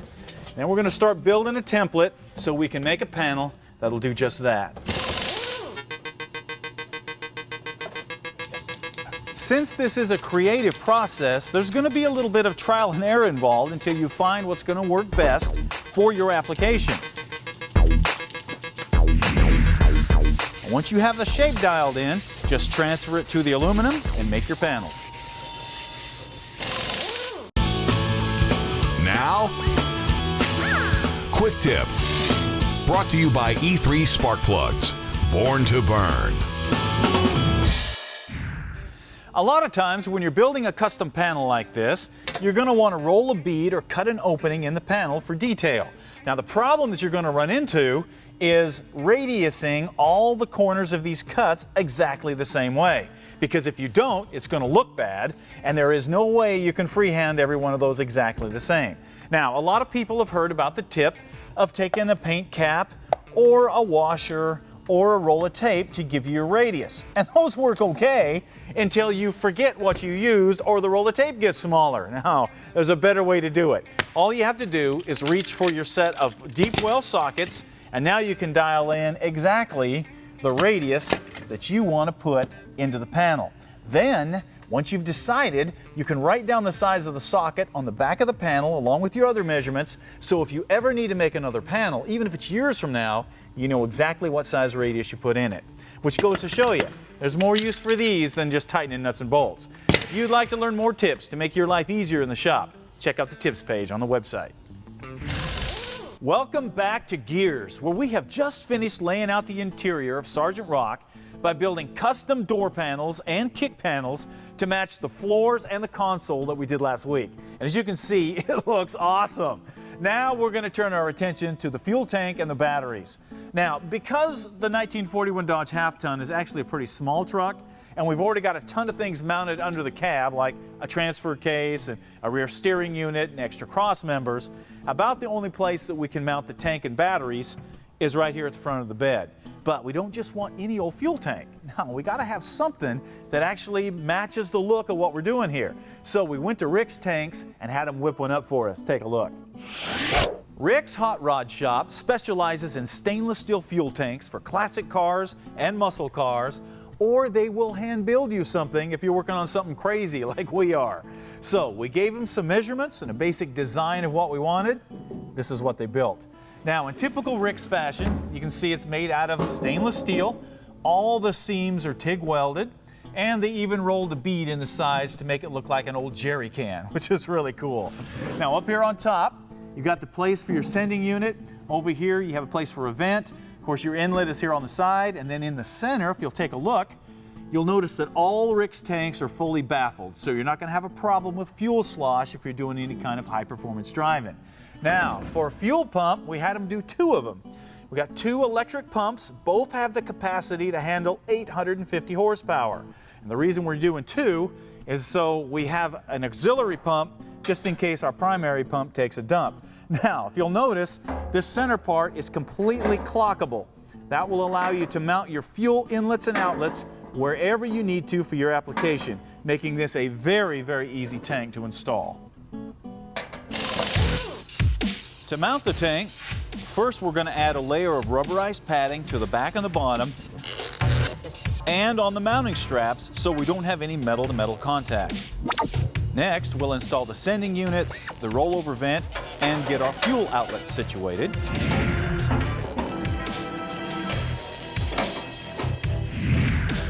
Finally, we'll just set the tank in place and mount it with the straps. You had the hard job on that one. To get our fuel to the engine, we're going to plumb our lines with Earl's SpeedFlex hose and Anatough fittings, because the SpeedFlex has a super tough braided stainless steel outer shell, and inside it's got a Teflon liner, which makes it compatible with all the fuels out there, including those with ethanol. All right, while we're back here, we need to lay out our batteries. And I say batteries because we're going to use dual batteries on this thing because that rear steer sucks so much juice. So we're going to start with a pair of Optima yellow top deep cycle batteries because first of all, they have 870 cranking amps. Second of all, they're a deep cycle battery, which means they recover really quickly, which is always great on an off-road rig. Okay, we have our dual batteries. Now how are we going to mount them? Well, you need a battery box. So we went to O'Brien's Truckers and picked up these finned aluminum battery boxes, which are made specifically for these Optima batteries. Now, as you can see, when you put the lid on, you have access to the side posts through these holes. Then you've got these special fittings that just screw in and give you access to the battery. The benefit of this is it keeps the top, the sides, and the back of the battery box all nice and clean with no wiring. It all just comes out one side. Okay, you got your batteries, you got your battery boxes. Now how are you going to make them all work together? Well, you can freehand wire this, but a much better way to go is one of these dual battery kits from Painless Performance. Now this kit will allow you to run on a single battery when you're just tooling around normally, but then when you need that extra power to start something or to run a big accessory, you flip the switch and you bring the fire of both batteries into play.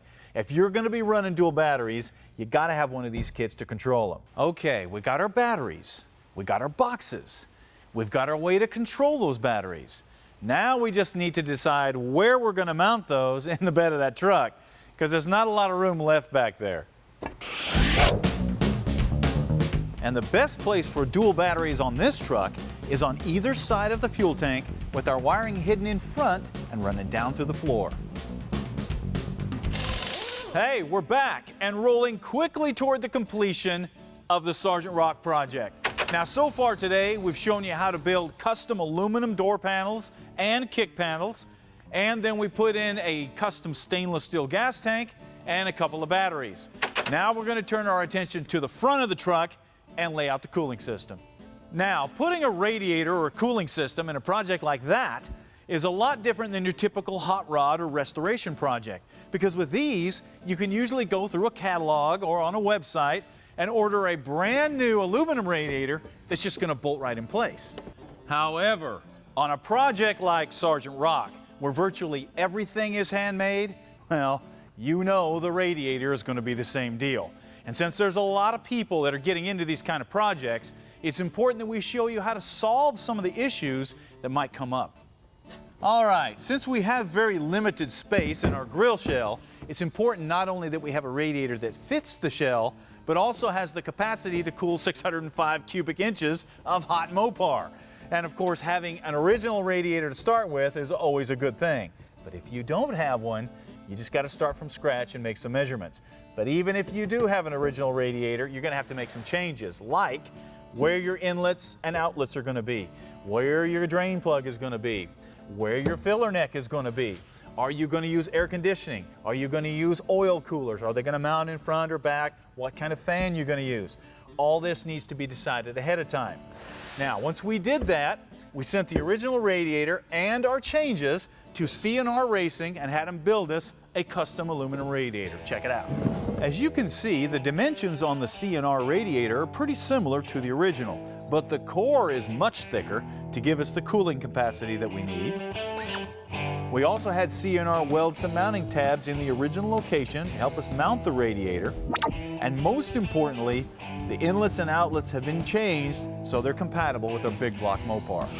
All right, the cooling fan is next, and for that we went to WWII and got one of their 2-speed electric fans with the aluminum shroud. Now, WWII uses some heavy-duty motors on their fans, so this is perfect as a primary cooling fan. And the unique shape of the blades fan to pull 2,400 CFM of air through that radiator, which is going to be great. Now, one of the main causes of overheating is not running a shroud with a fan. That's why these WWII units come with the aluminum shroud. It forces the fan to pull more air through more of the radiator core and give you better cooling. Now, to control this fan, we're going to use this electric fan controller, which adjusts the speed of the fan depending on the temperature we've set, so the thing is not just running wide open all the time. The brackets that come with the kit make it very simple to mount the fan to the radiator.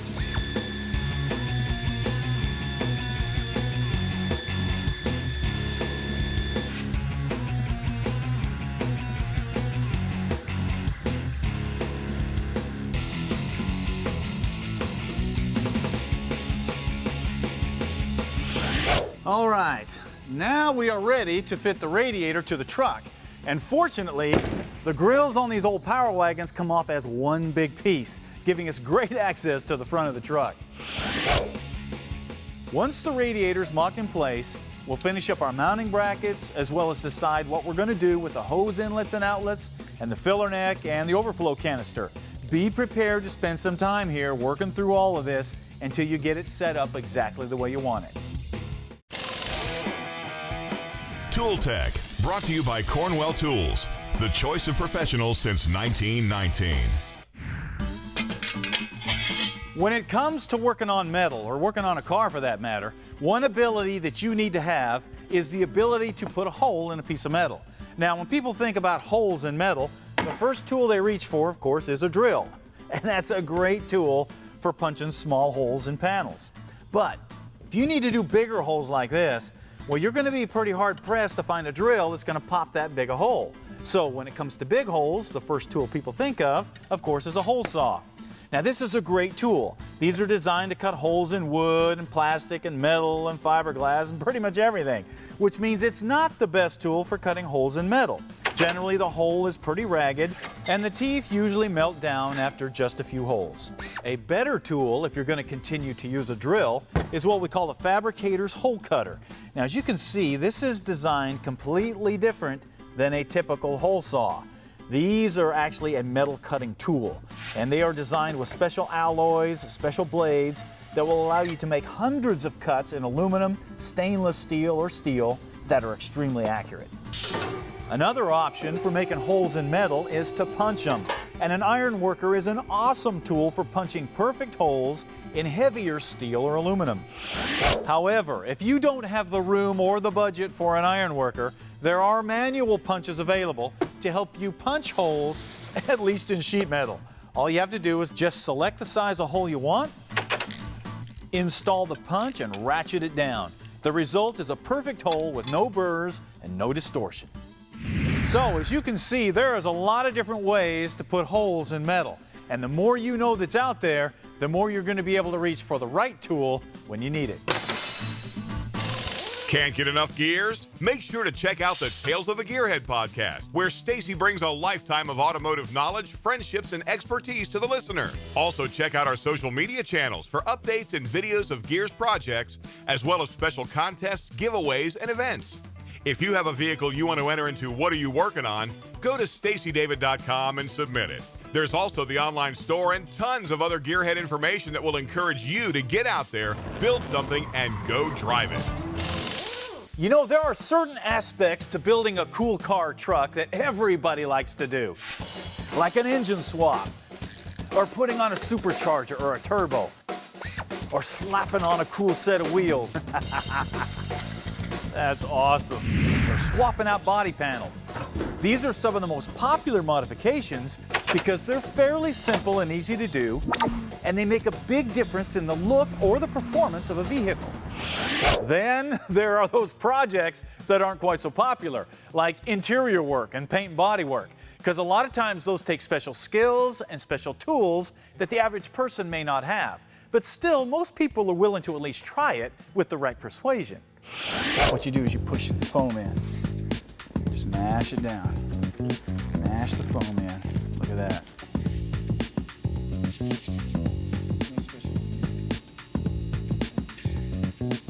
Okay, I'm done. No, you're Done not. for the, you know something that Oh, looks we're really just good? getting started. Except for that. You're fired. You probably won't see it. I mean, it's on the bottom side, but still. He's fired. And then there are the things that nobody seems to want to do, like wiring. Because it's tedious, it's time-consuming, and frankly, most people are kind of afraid of it. They just know that if they screw it up, they can burn their vehicle to the ground, so they don't mess with it. They leave the old crusty wiring in place and keep their fingers crossed, or they take the vehicle down to a shop and spend a lot of money to have somebody do it for them. Neither one of these is your best option. Your best choice is to do it yourself. So today we're going to show you that it's possible for you to wire your own project. Okay, first things first. It doesn't matter if you're rewiring something back original, if you're doing wiring modifications on a hot rod project, or if you're completely rewiring something from the ground up. There are three main goals that you have to keep in mind with any wiring project. Number one, it's got to work, so you have to wire it up correctly.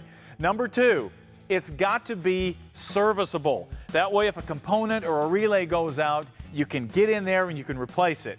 Number three, it's got to look good. That means you either need to hide the wiring or route it in such a way to where it looks nice and clean and sanitary. All right, with those three rules in mind, let's take a look at a wiring project. This is what a typical wiring project can look like. And the main reason that most people run from them like the plague, because they can be intimidating, especially if you're going to use a lot of aftermarket parts like we do. But the key here is to take your time and plan things out so you don't run into a bunch of surprises. Now, the first thing that any wiring project starts with is a wiring harness. And it's important when you pick a harness that you pick something that has enough circuits to run everything you plan on putting on your vehicle. If you're going to run power door locks, power windows, power antenna, lights, whatever, you need to get a wiring harness that's going to run all that. For example, on the Sergeant Rock project, we're going to use this painless universal street rod harness. It's 18 circuits, which is plenty to run all the stuff that we're going to put on this truck. Now, the first thing you'll want to do is lay out the harness on a table or on the floor and spend some time planning out where everything is going to go and how you're going to run the wires through the vehicle. It's obviously the section that goes to the back of the vehicle. Now these painless harnesses come with all the different sections already separated for you, so all you really have to do is make whatever changes or modifications your vehicle and your accessories are going to require. The more time you spend here, the more professional and finished the wiring's going to look, and the quicker it's going to go in. This way you know exactly what section you're looking at here, so you don't have to look and try to read the wires up under the dash. Now, once in a while, these will be routed in a different way, so you'll have to pull one wire from one section and move it to another if you're going to run, for example, on the brake switch usually goes out under the hood. My brake switch is down under the floor, so I'm going to reroute my brake switch wires to the loom that goes to the back of the vehicle instead of to the front. With the harness laid out and set aside, the battery location needs to be established, since that will affect how the harness will be run.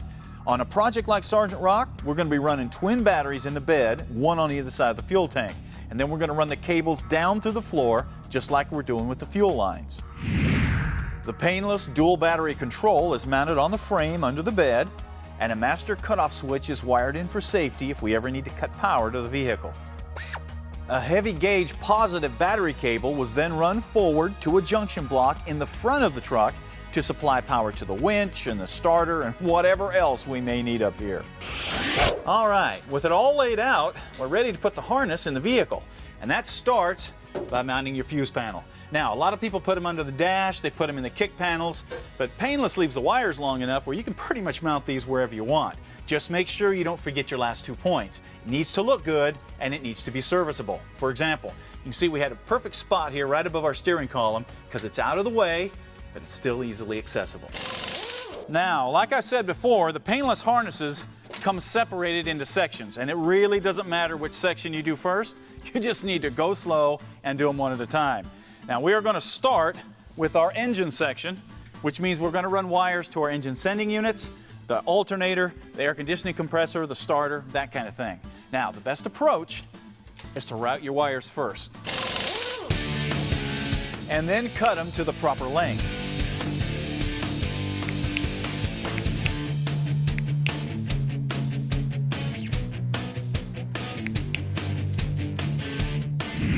Now, any wires you won't be using, like for an electric choke, should be cut and capped so they're out of the way, but they're still there if you ever decide to use them. Once the wires are trimmed and routed, finish it up by putting on a protective cover like this Painless Classic braid. Then connect everything. Make sure you use some clamps to hold the wiring in place so it doesn't flop all over. Once again, the more time you spend here on the details, the better it's going to look. Okay, with the engine wired up, we're going to move on to the headlights. Once again, it's just a matter of separating the wires and running them to the proper place. Now, obviously, we need to wire left and right here because we have 2 different turn signals, 2 different headlights, 2 different marker lights. We got a lot of junk going on up here.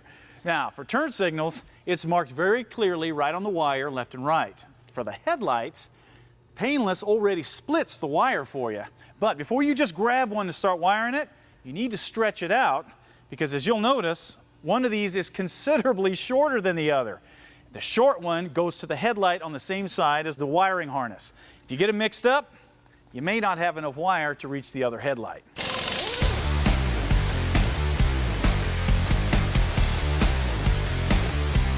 Once the wires are routed, cut them to length and crimp the ends on. Put on the protective cover.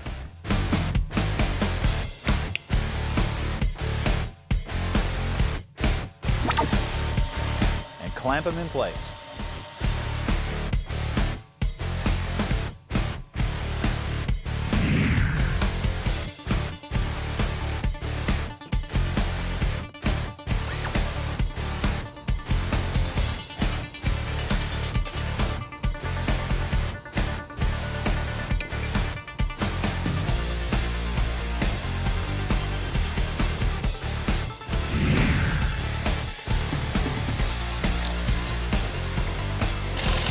The tail section is next, and it lays out just like the front. You've got individual wires for the tail lights, then you have wires for the fuel pump, dome light, power antenna, license plate light, all kinds of stuff, some of which we'll use, some we're not going to use. Now obviously, I'm not going to run the wire over the tire. I'm going to put it inside the frame rail and bring it up into the bed once I get it all laid out. Now, one thing to remember when you're doing a wiring job, especially on a pickup, you need to run individual grounds for the bed, the cab, and the front of the truck, because since they're separate, you can't just run one ground and expect it to work. Also, don't expect your motor mounts, your body mounts, or your bed mounts to be a proper ground. You need to add an extra grounding strap, especially if you're running fuel injection or a lot of accessories. Now, the approach to interior wiring is similar to what you've already done on the vehicle. As you can see, the harness is already separated into a whole bunch of different sections. There's a section for the headlights, for the gauges, for the ignition switch, all of your accessories like air conditioning, dimmer switch, turn signals, it's all here. Now, I know this looks like a lot of wires, and it is, but just like you did with the engine, with the front of the vehicle and in the rear, you start by separating the sections, then route the wires to the proper place, cut them to length, crimp on the ends, and connect everything up. Power door locks, power windows. Not going to be using those, at least not on this truck. Just as you did before, use the wires that you need and cut and cap the ones that you don't. This will keep the harness organized with no unused wires cluttering things up, but they'll still be there just in case you eventually want to use them. Now at this point, you can see how important it is to have already laid out your gauges and switches so you know where everything's going to go. And all you have to do now is just hook it up. If you don't plan ahead like this, you end up having to do it now. And it's really easy to overlook or forget something when you have wires running all over the place. Once again, planning is a huge part of a successful wiring job.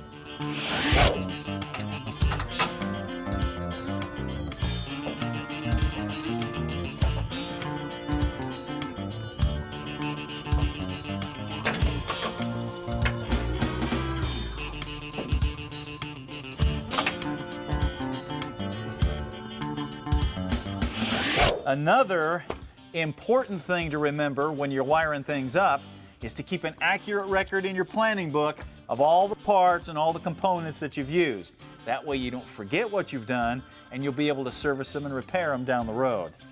All right, I got vintage air, painless, Duraley, Earls. Okay, with everything hooked up, you are ready for that moment when you put in a battery and test the system.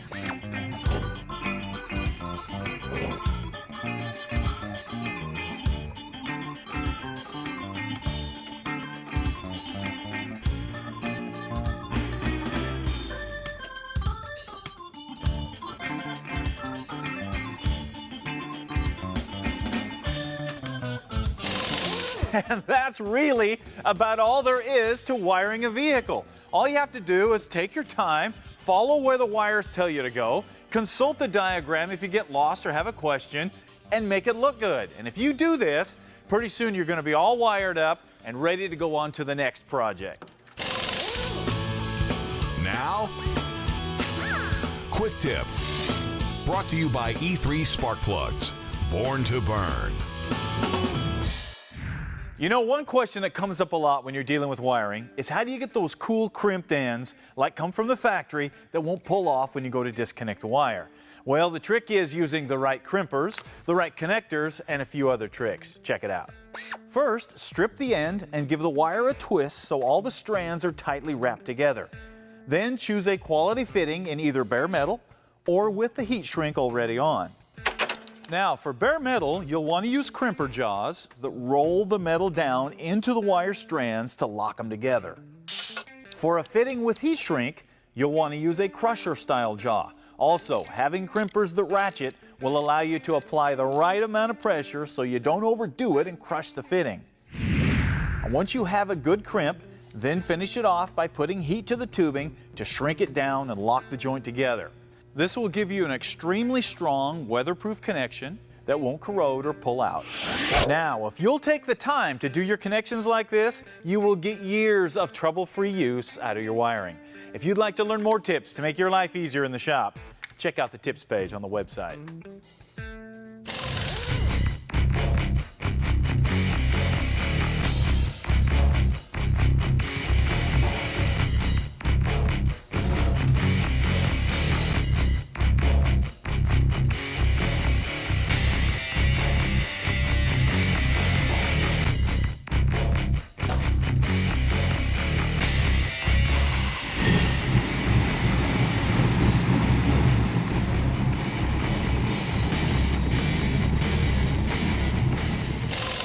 You know, they say that there is a story behind every project, and that is true.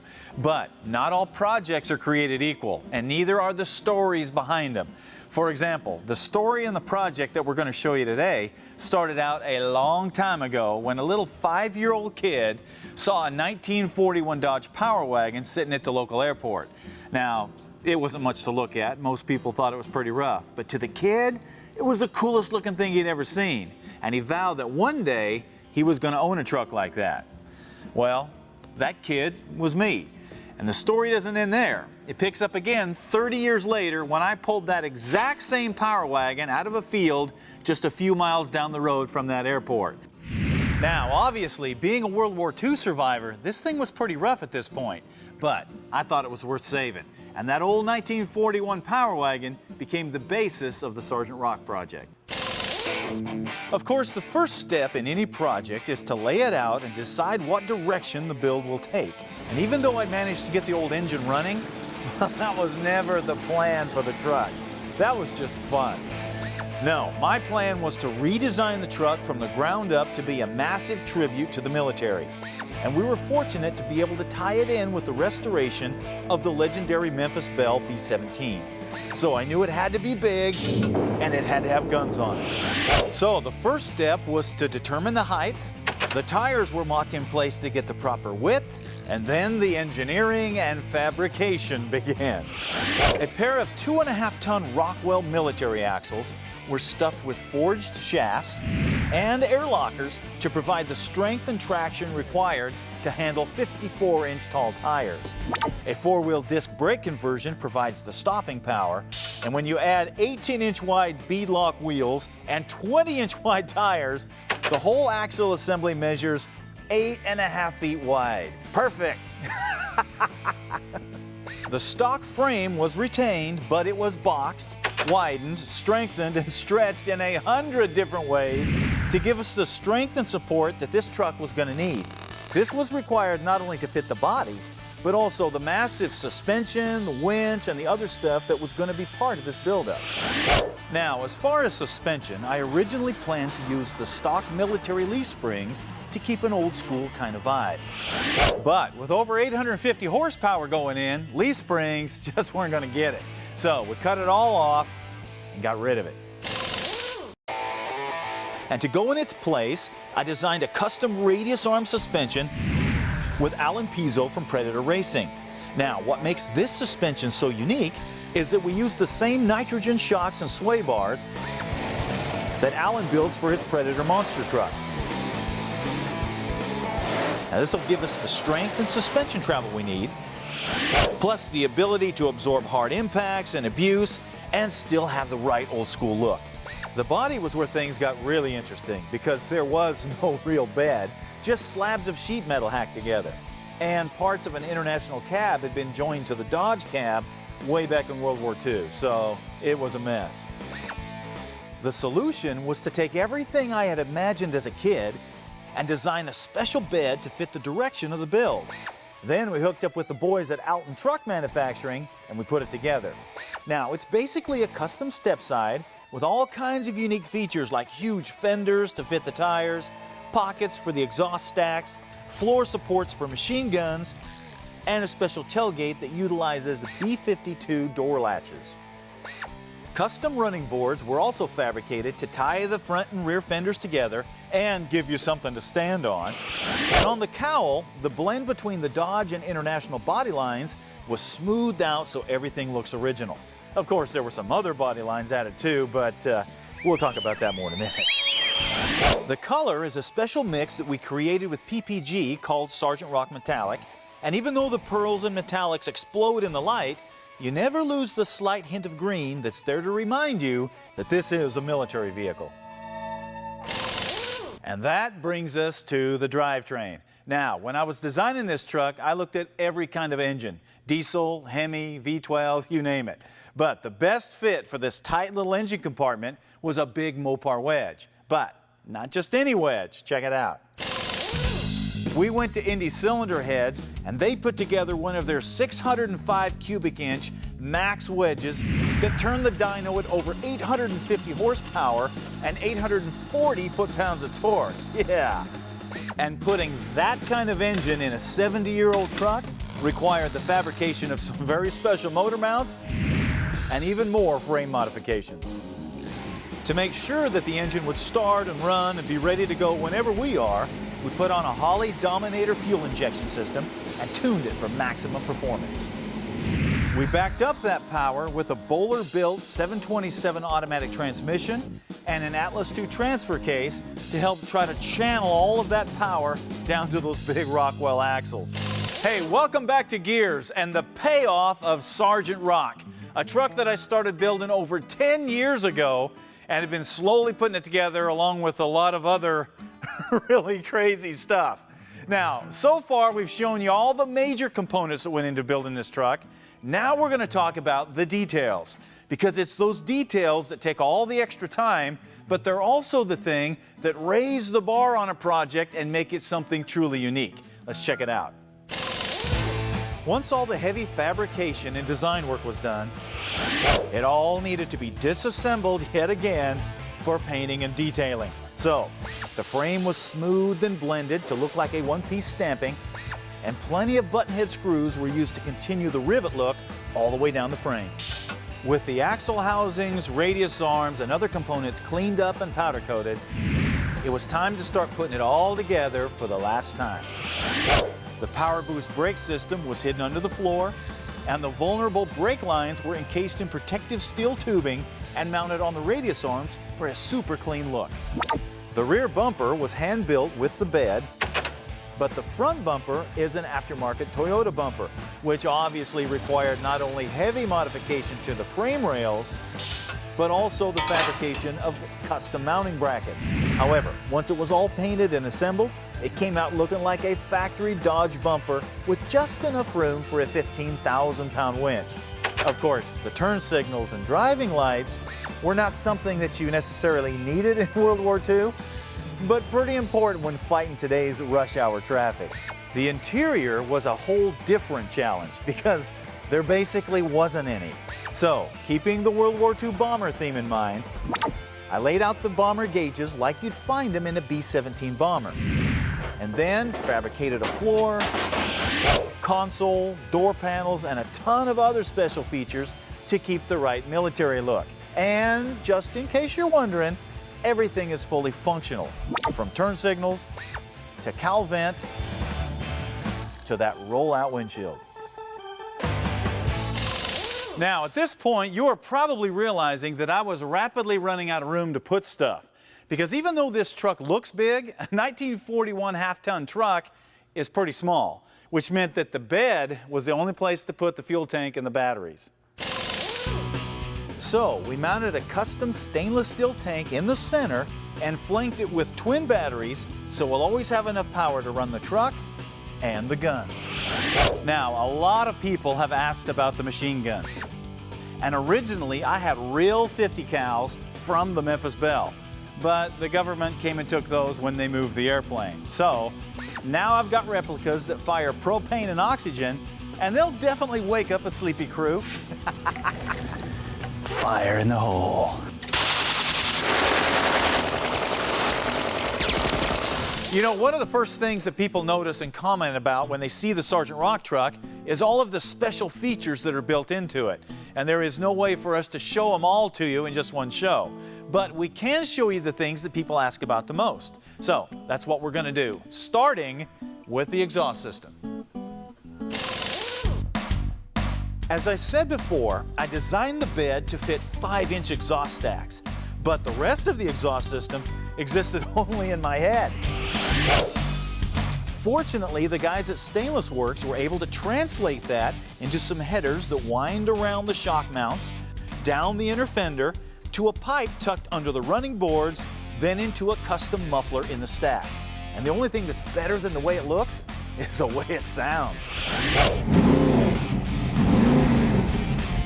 The artwork is another thing that grabs a lot of attention.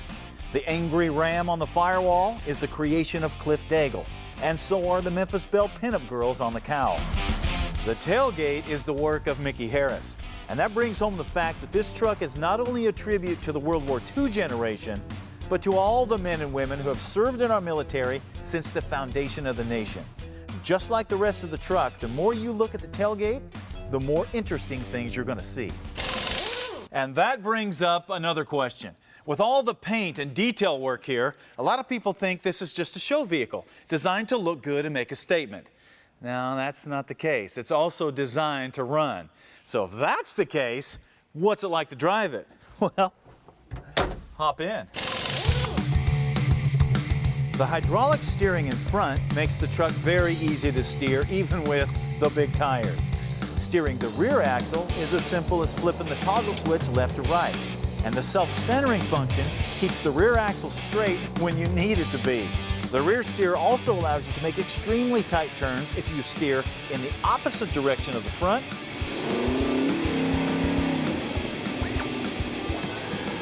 or crab sideways if you steer in the same direction, making it very nimble for a big rig. However, if you get mixed up, yeah, that's a large pepperoni. And don't pay attention to what you're doing. You want double pepperoni, don't you? Yeah, double pepperoni. I tell you what, you can pretty much figure that you're going to damage something. Hey, do you see anything over there? No, not you. Riding in Sergeant Rock is surprisingly comfortable, with the position of the seat, the shifter, the steering wheel, and the pedals exactly where they should be. However, just because it's comfortable and well laid out doesn't mean it's legal or easy to drive.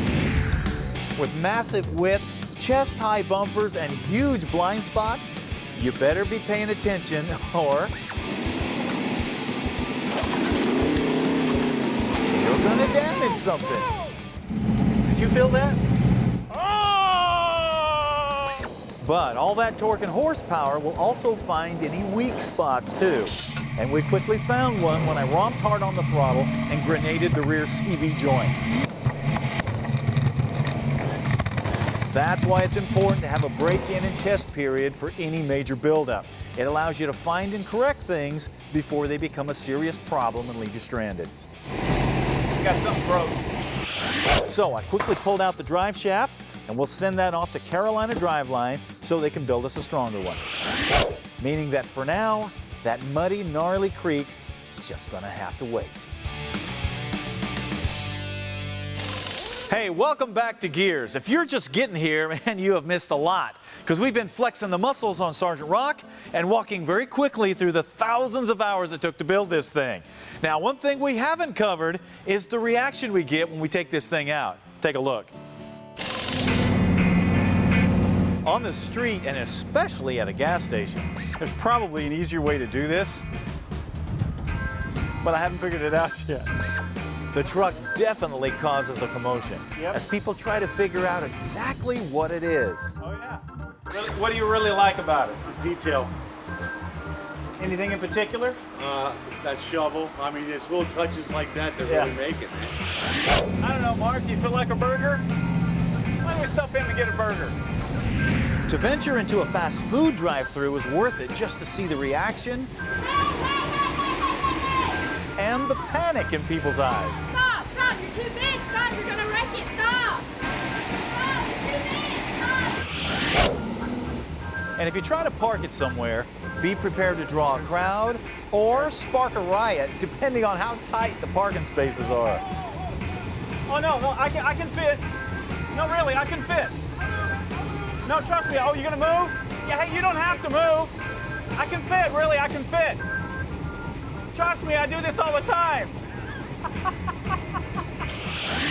But the best reaction was when we took it to the SEMA show in Las Vegas, where it was invited to take its place among the top custom vehicles in the world and be seen by millions of gearheads. But before it could be seen, we had to get it there. And shipping Sergeant Rock is its own kind of adventure. Check it out. Now, quick tip. Brought to you by E3 Spark Plugs. Born to burn. Now, I know there's a lot of you out there that would like to build something using this big a tire, and that's really cool. But if you do, you need to know a couple of things. Number one, don't ever let one fall over, because you'll give yourself a hernia trying to pick one of these things up. Number two, if you're ever going to ship the vehicle in an enclosed trailer, you're going to have to swap the tires to something like that. Yeah, not quite as impressive, but still pretty cool. If you'd like to learn more tips to make your life easier in the shop, check out the tips page on the website. Once we got it to Vegas, the truck definitely made an entrance when it rolled in, because squeezing that big, wide beast down a narrow 9-foot aisle definitely caused some tense moments for some car owners. And seeing the overwhelming response to the truck was a fitting end to a great project. Now, if you watch Gearz very much, you know that we usually do a custom guitar to go with any of the big projects. And Sergeant Rock is a natural for that. For this one, we hooked up with the Tennessee Electric Guitar Company in Nashville because they specialize in high-end, hand-built guitars for the serious player. And we came up with a Sergeant Rock guitar that's loaded with some of the best parts out there.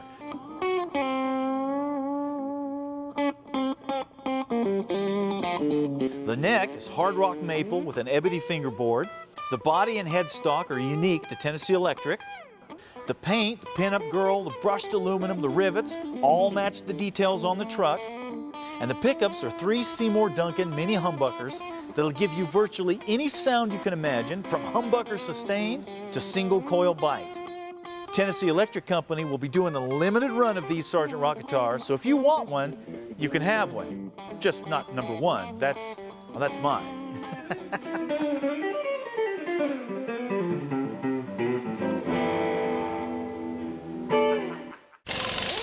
Now, one last thing. I know there's a lot of people out there that get discouraged when a project takes longer than they think it should.